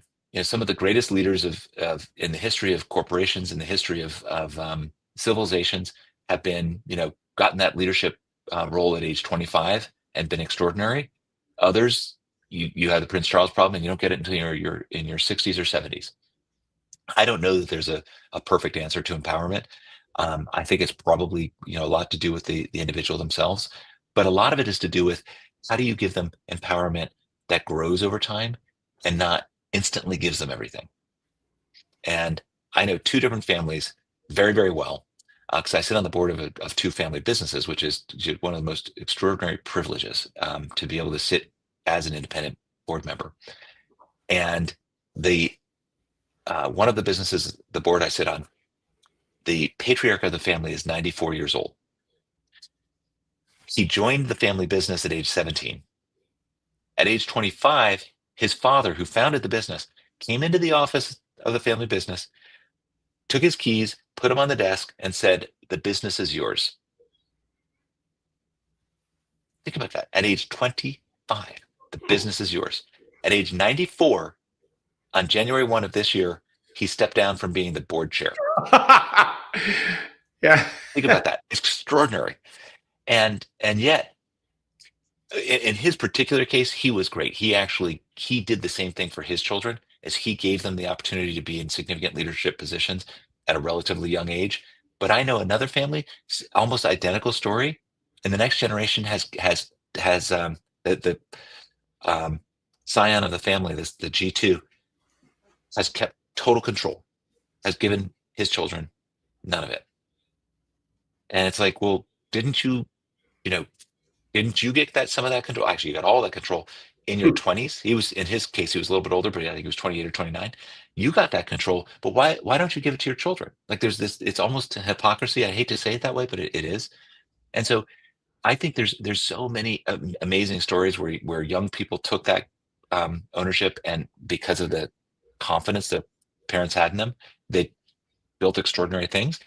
Um, and so I think sooner is better. And I think empowering people so that they grow in that empowerment. Maybe you have a junior board, for a foundation, a junior board for a family office. Maybe you have a committee that they can sit on for the family board, operating business. How do you give them those opportunities to learn how to make decisions? How do you give them the opportunity, Angelo, to fail so that Ah, they can learn from those indeed. failures? you know and everybody wants their kid to never fail. Like I think that's a little bit of the problem of our generation of parenting, is we never wanted our kid to skin their knee. It's like, no, they got to skin their knee. They got to get the cut underneath their chin, go get stitches at the hospital. I've got mine. Every kid had it back then.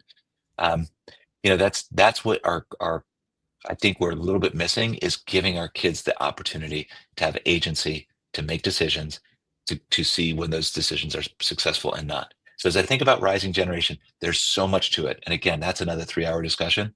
But the starting point is understand that whatever it is that motivates you, whatever your values are, you need to assume that your children do not have that same thing.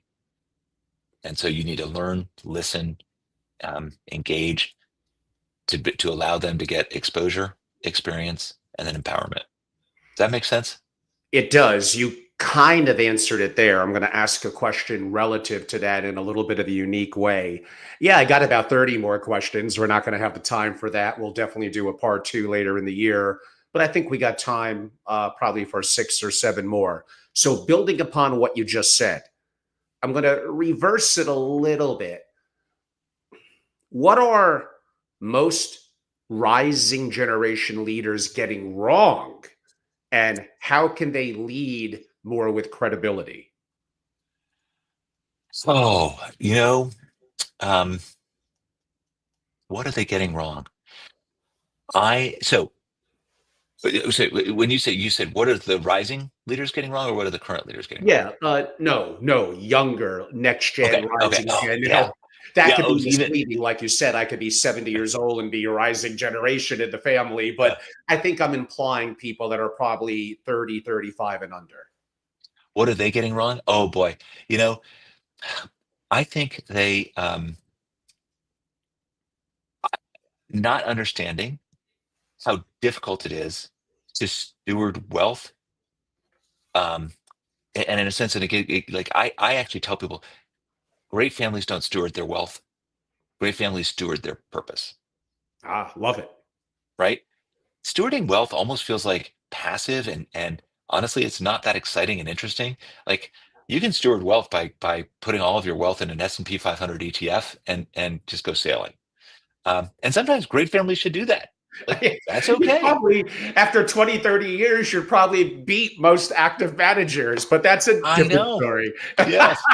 So exactly. So I would say a few things. One is, like any 25, 35-year-old person, they think their parents know nothing.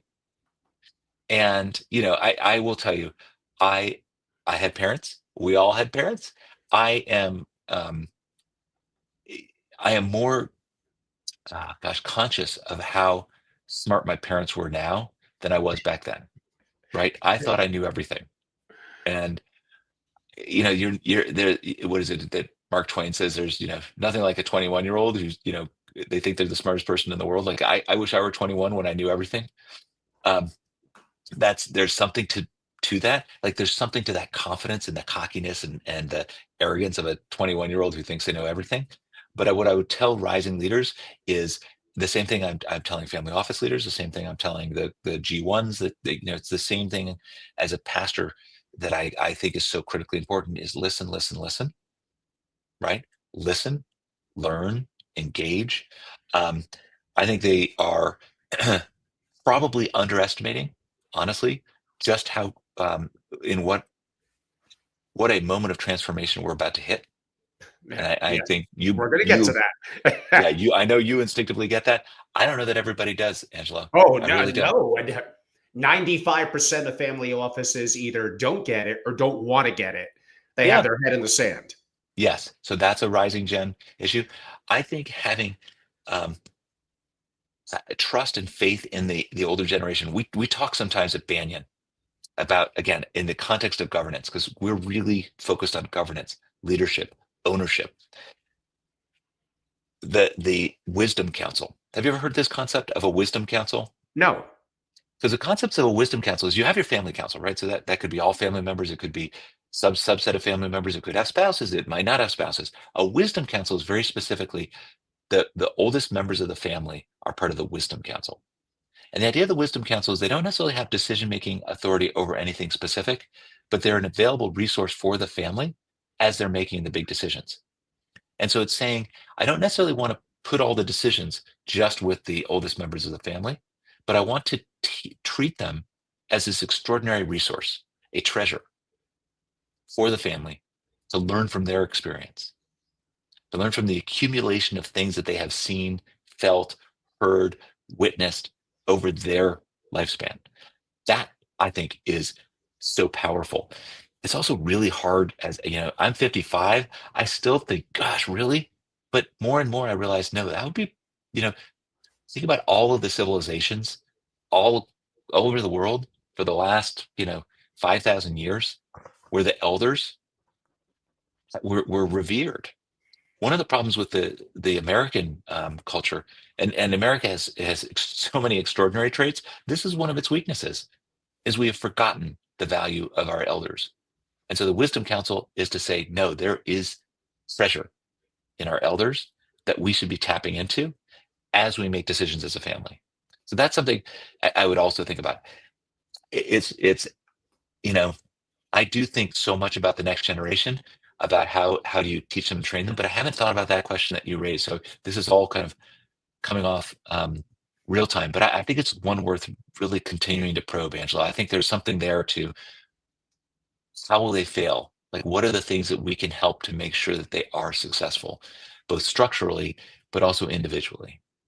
Of course. And when we do get a little bit in the final 3 or 4 minutes, a little bit to AI, among the audiences I deal with, 3 or 4 minutes.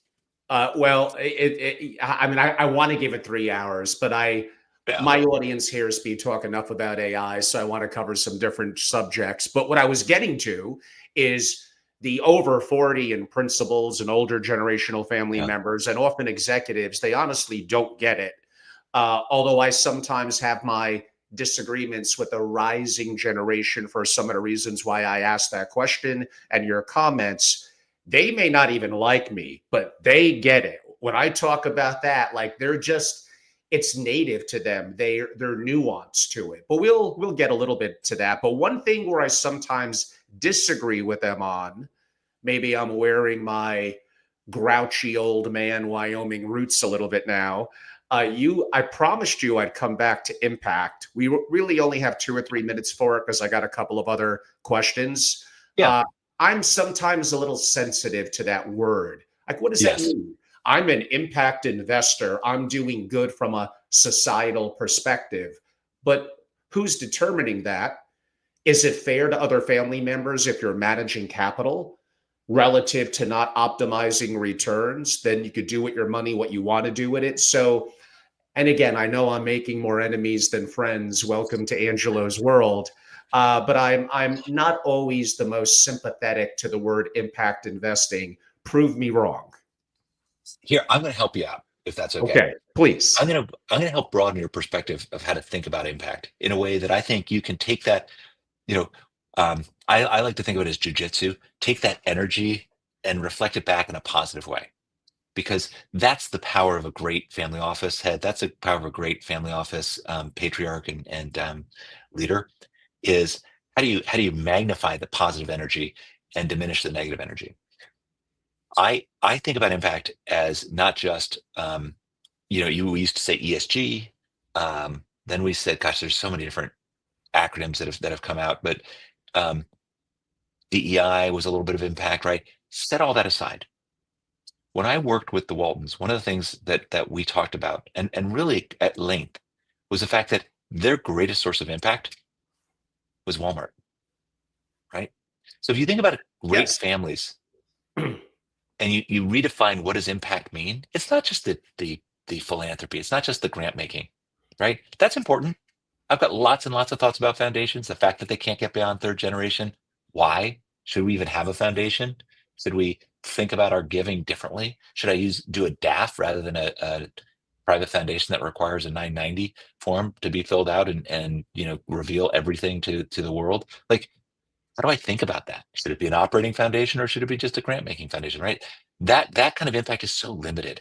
If I think about how do we have an impact as a family, and I'm the Rockefellers, and I've got 250 family members who have been taught from the minute they were born about how to be a Rockefeller, which was how to be a leader, and they go out to the community and they pursue their life with this idea, this identity of being a Rockefeller and being a leader. That's extraordinary, right? That's not an impact investment per se, but that's how we have impact. The operating business, how does that operating business have impact? You hire people, you pay them fairly, and they go out in their communities and create great communities. You have customers that you're meeting their needs and making their lives better through whatever service you're providing. You've got potentially outside shareholders if you just have a controlling stake and not a 100% ownership. Like, again, just think about other ways we have impact. How do we create an environment within which we achieve our purpose? That to me is impact. If I'm achieving my purpose, then I'm having impact. If I specifically want to invest in things, in like use our capital to invest in investments that are that will have below market returns, because I believe that's important, there's something important about that particular investment, that's great. Just do it in the context of what we are trying to create as a family overall. Bill Gates, Warren Buffett, and so many other billionaires have signed the Giving Pledge and made a commitment to deploy at least half their resources in grant making capacity. That's awesome. That's one way to have impact. But there's so many others. That's the redefinition that I would urge you to consider when you're talking to this next gen who says, I want to make impact. Awesome. Let's think about the different ways you can do that, and let's go do it. That I don't know if that's a helpful reframing for you No, at no, all, but that's helpful. When I replay and watch my own video, definitely going to take a note on that. I think that's a wonderful perspective. Uh, this goes back a little bit to operational issues and communication. Kind of what I like to say is there's almost two operating systems. The family is often, going back to some JU's thoughts here, tribal. We could say yep, inclusive. I could argue emotional. The family office could be more performance driven, corporate. Let's go with the word task oriented. So, what do you do when you have two different OS or operating systems and they don't talk to each other? Then what I call the brand starts to break down. And I know we're yes, going back to what we led with, but I think this again goes back to purpose, communication, understanding that you are an employee. You do have a boss within the family office, and you need to sometimes check yourself and understand those nuances. And this, why I keep on pounding this issue is because you've known hundreds of family offices. I've known hundreds, yet somehow practically all of them make this same mistake over and over. absolutely. It's we talk about family systems. Jay Hughes, by the way, is another like Dennis Jaffe, just extraordinary luminaries in this space. And if you think about when Jay and Dennis were kind of our age, the family office world was a much more opaque, more black box. You just didn't talk about it. And so I think of Jay Hughes as being, I've had a chance to meet him a couple of times, which has been pretty extraordinary. But I think of him as a mentor and role model, even if I'm not, close to him. And he really did think about some of these issues. Was doing some of the deep thinking, long before you and I were. Indeed. Um, the operating system of a family office, it better be in alignment with the operating system of the family system, or superfluity, to use a technical term. Um, it just has to be. And when it gets out of alignment, you feel it very, very quickly. And this goes back to my comment about the fact that a family office is a co-op, right? You've got the owners of the customers. And that's, there are great REI, great Seattle business. I'm in Seattle, for those who are wondering what's outside the window here. One of the great businesses of the last 25 years. And it's a co-op. It's been very, very successful. You can have the owners be the customers. But when the owners and the customers get out of alignment, in the sense that what the system is doing on behalf of the operating system, on behalf of the family office, isn't meeting the customers' needs, who are also the owners, You got a problem, and you've got to solve that fast, and you've got to understand what it is that is out of alignment and get it back in alignment. As a family office head, as the non-family member who is leading a family office, I thought about that every single day. Every day. There was not a day that I wasn't thinking about, are we meeting the needs of the family? Are we helping them achieve their purpose? I knew, because we had a very clear mission, very, very clear. I talked about every meeting I had with our team. I started with the mission of our family office. And the mission of the family office was not the same mission as the family, but the mission of the family office better be in service of the mission of the family, or it will fail. So how do you think about that? Is you look at what you are accomplishing as a family office and say, is the set of things that we're accomplishing in service of what the family needs, what their aspirations are, what their purpose is, and what their vision is as a family? And when it's not, step back and say, how do we get it back into alignment? And that can be, are we offering services we should be or not be? Are we supporting them in the way they need? Are we getting feedback from the family that suggests that we are, falling short of their expectations? All of that's important. And it goes back to what you just said, communications, not surprisingly. So yeah, I think the operating systems need to be in alignment, but they are different. As you said, and they shouldn't be the same. I've been thinking through and asking this question to families lately. If your family lost, maybe more so for the family than the family office, but lost 90% of its wealth tomorrow, would your family office still matter? Hmm. And they Interesting. all have different answers for that, of course. Yeah. Yeah. Well, I mean, and there are some families that could lose 90% of their wealth and still have extraordinary wealth, but others where that would, they would fall beneath that. Um, yeah, that's a really interesting question. I would imagine that should, there's an exercise that I've done with, businesses that have nothing to do with family offices, where you say, what could kill this business? Right. And so thinking through the set of things that could kill it, because that then gives you the opening to say, well, what do we do to prevent those things from happening? And I guess that's just one of those things that could kill a family office, is if the wealth drops by 90%. And you then, I think, should have the question of, well, if you have $1 billion, you're down to 100 billion, 100 million. Does it make sense to have a family office at 100 million? And the answer is probably not, right? So that then says, all right, well, how do we ensure that the family doesn't drop to 100 million? Right? That the downside of that, though, is like, well, I don't want to be a wealth preservation, wealth conservation, because then the choices that I make aren't necessarily going to be the ones that actually help create extraordinary families, which is more about wealth growth than it is about wealth preservation. And by the way, just a little, sideline comment. I think the private wealth management industry has done such a disservice by talking about wealth preservation, because nobody should be all about wealth preservation. Nobody. Because when you're at wealth preservation, you're destroying family wealth over time. 100%.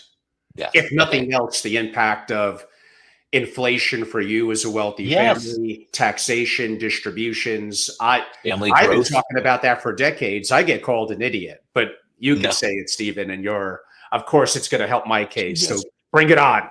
Yes. You're a genius, Angelo. You're a genius. It's not coming out of my mouth. What can I say? Yes. Yes. I No, I have think wealth preservation destroys family wealth over time. Period. That could be our clip and our takeaway. Yes. Uh, just so I know, there's 6 minutes to the top of the hour. If you have a hard stop, I get it. Could you have an extra 3 to 5 minutes? I can have an extra 3 to 5 minutes. Yes. Okay. So I basically only have 2 questions left. One Okay. is going to start off as a comment, but I want you to, it'll delve into a question. I could almost imagine you're in the room there back in the day with the Waltons or the Gates and your family office people. And imagine this cowboy with a beard from Wyoming is talking about most wealth holders believe their structures will endure. Now, in a long enough timeline, effectively everything goes to zero. But I'm going to Yes. argue most family offices were built for a world that no longer exists. Geopolitical tensions, wars, economic turbulence challenges we're having here in the US, both from a societal and people, as well as monetary, and a whole bunch of issues going on. Lots of things that could very much or very well go wrong, and the relentless march of AI. So I'm going to argue the traditional family office model is becoming obsolete. It was designed for stability, not really control. It manages wealth, but like what we just said, is it manufacturing opportunity in a world that's in chaos? And I just Mhm. don't see other people in the family office world talking about that. I've had multiple people on podcasts I'm a guest on. Angelo, I'm not going to ask you a geopolitical question. I think it's too sensitive. You're very opinionated, and it may be offensive to some of our viewers and watchers. Like, really? Like, I'm not going to use bad language. And I admit I have biases like everyone else. I'm imperfect, but I'm a pretty deep thinker, I'd like to hope, and think about these things more than I think others do. But our family's going to be wealthy, what, forever? Well, did Rome feel that way? Did Mhm. Napoleon take on too many wars? How about the French Revolution? How about the Russian Revolution? What happens to the super rich? I mean, I'm going to use a nice word. They were kind of eliminated. uh, Ah, so they, I mean, I'm going to give you 2 or 3 minutes yeah. before we switch to AI, but I'm going to give that hardball to you. I love that question. You know, it's a I am an optimist, and I was born that way. My mother called me Susie Sunshine when I was younger, and don't ask me why it was Susie Sunshine and not Stephen Sunshine, but whatever. Um, but I have been optimistic probably since the day I came out of the womb, and I remain optimistic today. Which doesn't mean I'm not a realist, which doesn't mean I'm not pragmatic and understand that what's happening geopolitically is pretty extraordinary. But I'll also say it's not the first time in history. The Chinese civilization is 5,000 years old. There's a family that I mentioned earlier that's in their 99th generation. There's a European family that is in the 29th generation. Japanese families, many of them are in their dozen plus generations. Many family owned businesses are still family owned in their that are 1,000 years old, and they have lived through very significant transformations geopolitically. It is possible to do that. Are we at the great filter? And I'm sure you're familiar with the great filter, but the great filter is this concept that evolution runs along, hits a wall and stops and can't get past that wall. And that's why there is not a sophisticated um, civilization outside of Earth in somewhere in the universe. The great filter is a really interesting concept. I could certainly come up with a reason to believe that we might be getting very close to the great filter, where it would literally be the decimation of our Well, of that humankind. That is correct. And that's where potentially AI, enhanced human capabilities, and a whole bunch of other things that we're only Yes, going to have 3 or 4 minutes to talk about, but yes, where that is but going to be yes, impactful to where you're going. yes. So I will tell you, I will disagree with you. I work with a lot of families. I think a lot of families are thinking about this. I don't know that they know what to do. I don't know that there is a best practice Come to to Angelo. I just got you covered. I really do. I am curious about that too. So I know families, all sorts of families, Angela, who are looking at getting their Irish or Italian or St. Martin's, passport that Well, allows I them mean, to get. Yeah. that's But to different. me, that it's just highly tactical. Building a cave and stocking it up like a not a hoarder. What do they call them? A oh gosh, the anyway, Well, survivalist. I'm kind of Nah, like a survivalist. Yes. yeah, I've always told people I don't want to survive an apocalypse. I don't want to be the last guy out there fighting zombies. That sounds awful. So yeah, no, I'm not going to do that. But can I be thoughtful about how our resources are utilized to help prevent the apocalypse? Yeah. Can I think about what role we'd play given our power and influence to help us as a global community get past this moment? Absolutely. That's really interesting. That's fun. That's a problem to solve. That's the thing. That's maybe the better way to say it is rather than being at Bain, we used to say you want to be at cause. And what does that mean? Well, it's the opposite of being at effect. And when you're at effect, it means things are happening to me. When you're at cause, you're causing things to happen. I'm an at cause person. I want to cause things to happen. Not necessarily a tidal wave. I'm happy making ripples, but I want to be at cause. Great families are at cause. Great families who are at effect are ones that think about wealth preservation, destroy wealth over time, and they eventually the money runs out. So that would be Yes. my feedback to you, is be at cause.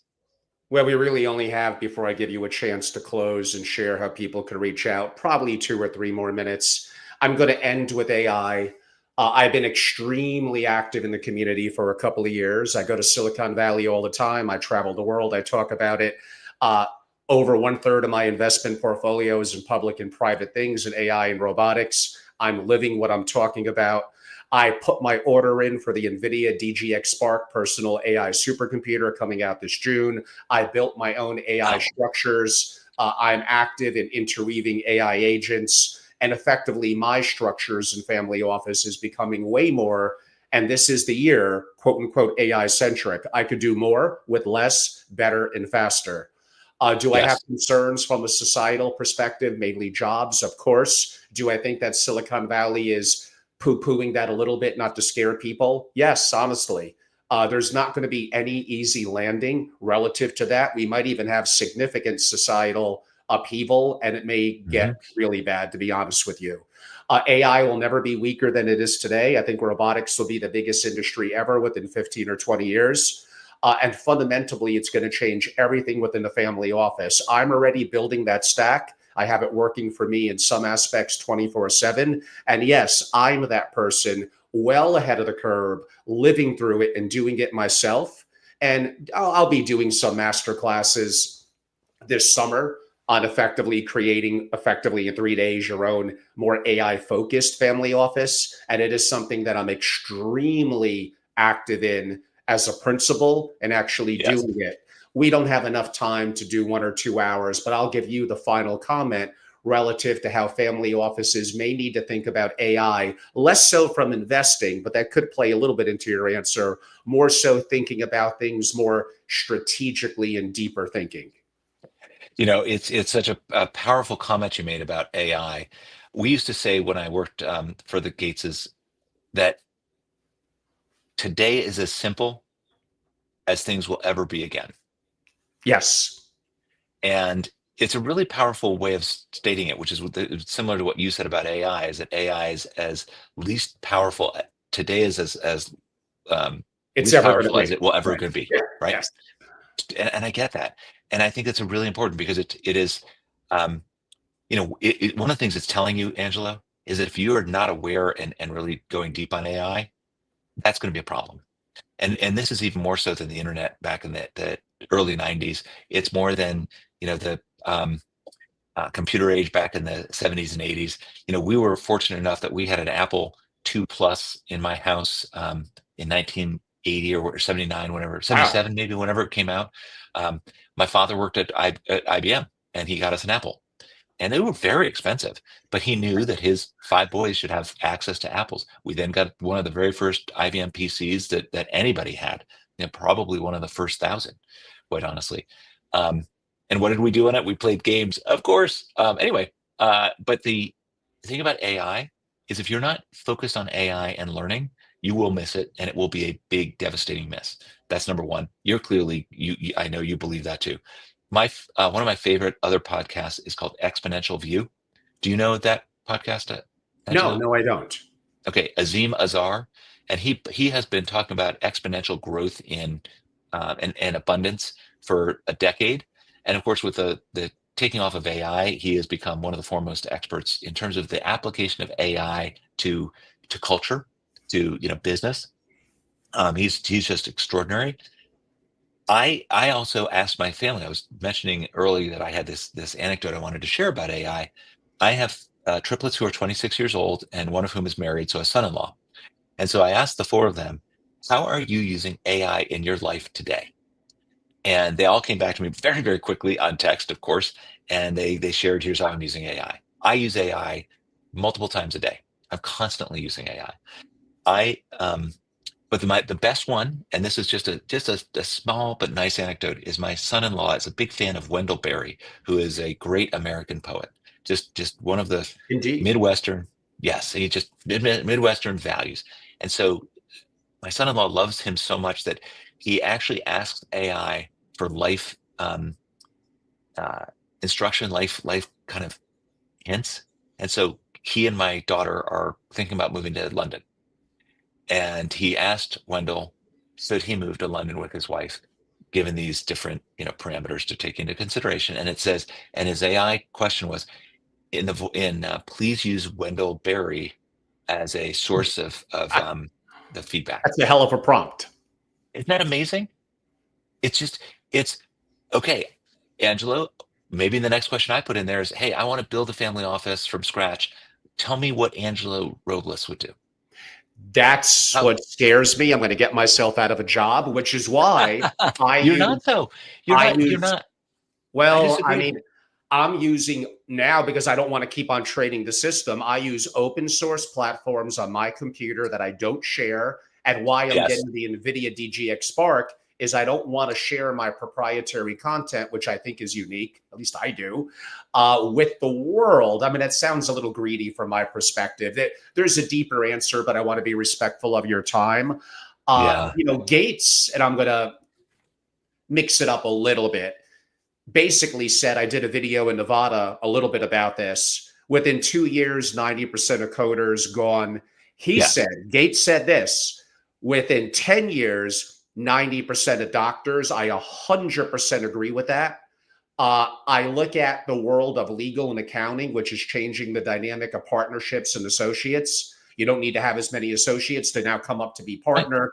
That's a longer story. Hollywood is going to be revamped by people like you and me that could create our own movies. And if we have a big social network, which we don't, but those that do, they have massive distribution. And the world of finance and analysts, come on. It's obvious. Is it going to happen in 12 months? No. But is it going to take 10 or 20 years? No. It's happening much quicker than that. And I don't have great answers for repositioning, but, well, I kind of do have some solutions, but we don't have enough time. Maybe an ending, Stephen, if you don't mind, if you could share with people that would like to learn more about your services and how to reach out and learn more about Banyan. I really appreciate that opportunity, Angela. That means a lot to me. If you go to the website banyan.global, so banyan.global, you can see who we are, what we do. We have enormous amount of our content on there, our intellectual property that really helps frame the way we think about the work that we do. And one of the most powerful things about Banyan is that our methodology, our process, is actually the thing that matters most, because ultimately we don't bring answers to families. We help families come to the right answer for themselves. We facilitate that process through our engagement, and that cannot be replicated with AI, Angelo. There's just no way. And that's why I think you are going to be safe from being replaced by AI, and actually you become even more valuable. Once I understand how Angelo thinks about something, I really want to work with Angelo. I want to work with the Banyan team. And to me, the power of Banyan is helping our clients achieve extraordinary outcomes. And those extraordinary outcomes allow those families to ultimately have multi-generational success. And that is so rewarding to me personally. It's rewarding to the broader team. And so that's what we focus on. And we're really focused on ownership, governance, leadership succession, generational transitions, those things that are very specific to dynastic families, as you know, we don't really want to call them, but really what they are. So that's my pitch. We do it differently. We do it better. We've got Dennis Jaffe on our team because we understand the and they power got of Dennis Stephan Roche Jaffe on the team. Come on, they got a powerhouse lineup of, I'm a New York Yankees fan, of Aaron Judges. How about that? I'll take that. And Stephen, for those that would like to reach out or learn more, the website and email, how could they do so? Yeah, so my email is sroche@banyan.global, and I would welcome any outreach at any time. I love to have conversations. You don't need to hire us. I'm willing to have conversations because this is what I love to do. It's my passion, is to really think through how families can do what they do even better. It's that idea of that full potential. A full potential of a family with this kind of wealth, it's extraordinary what they can accomplish. I want to be part of that and help facilitate that. So sroche@banyan.global. And everyone, Stephen's incredible. And look at what a gracious gentleman he is. And for my members, I'm happy to make a personal introduction.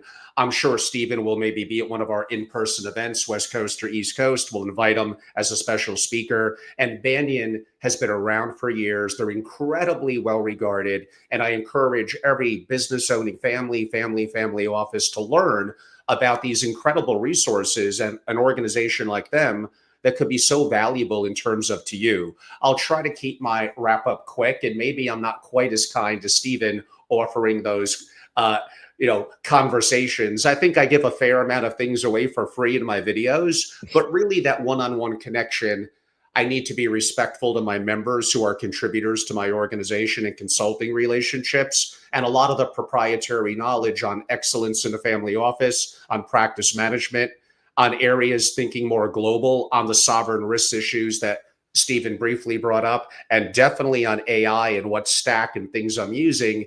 I keep a little bit of that a little more close to the vest. But all you have to do is, if you see value in what I'm doing and look at me as being different than what is traditionally out there, and I am. Some of my members say, I don't even like you that much, but I believe I'm going to get one thing, maybe only one thing that's going to be so incredible from you, or people that I meet through you, like someone like Stephen one-on-one, that is easily going to be worth, let's call it the price of admission. So go to angelorobles.com, go to membership, and as a family or family office only, as we march up to 100, join and be a part of it. If you service the community, I still love you. You could reach out to me, some of my free content, it's all yours. But then membership would not be applicable, but I do consultative and masterclass work around that could be valuable to you. And I will make an announcement within the next week or so that I hinted at a little bit earlier, that I will be taking on 10 families where I will be effectively really educating, providing skill acquisition, resources, and connectivity to effectively become much more AI savvy and native in their family office. That's for principals, rising gen, and family office executives. It'll be an immersive 2 days. I'll do 2 of them over the summer, and I'm limiting the amount of families. I'm charging a bit of a premium for it, but it's going to put you from the AI perspective on fundamental operations. I mean, honestly, in the top 1/100th of 1%. And I'm going to do it very quickly, a couple of days. And you're going to meet the machine learners, the AI integration engineers that could then help you, along with me if you want, help to execute on what you're going to learn. So again, go to angelorobles.com and learn more. Any of you could text me anytime at 203-570-2898. Stephan Roche, you've been very gracious with your time, an incredible guest. I look forward to meeting you in person one day soon and having you back both digitally and hopefully in person at one of my in-person events for members. Thank you so much. I can't wait to see you in person, Angelo, and thanks so much for having me on. Pleasure's mine. Thank you, everyone.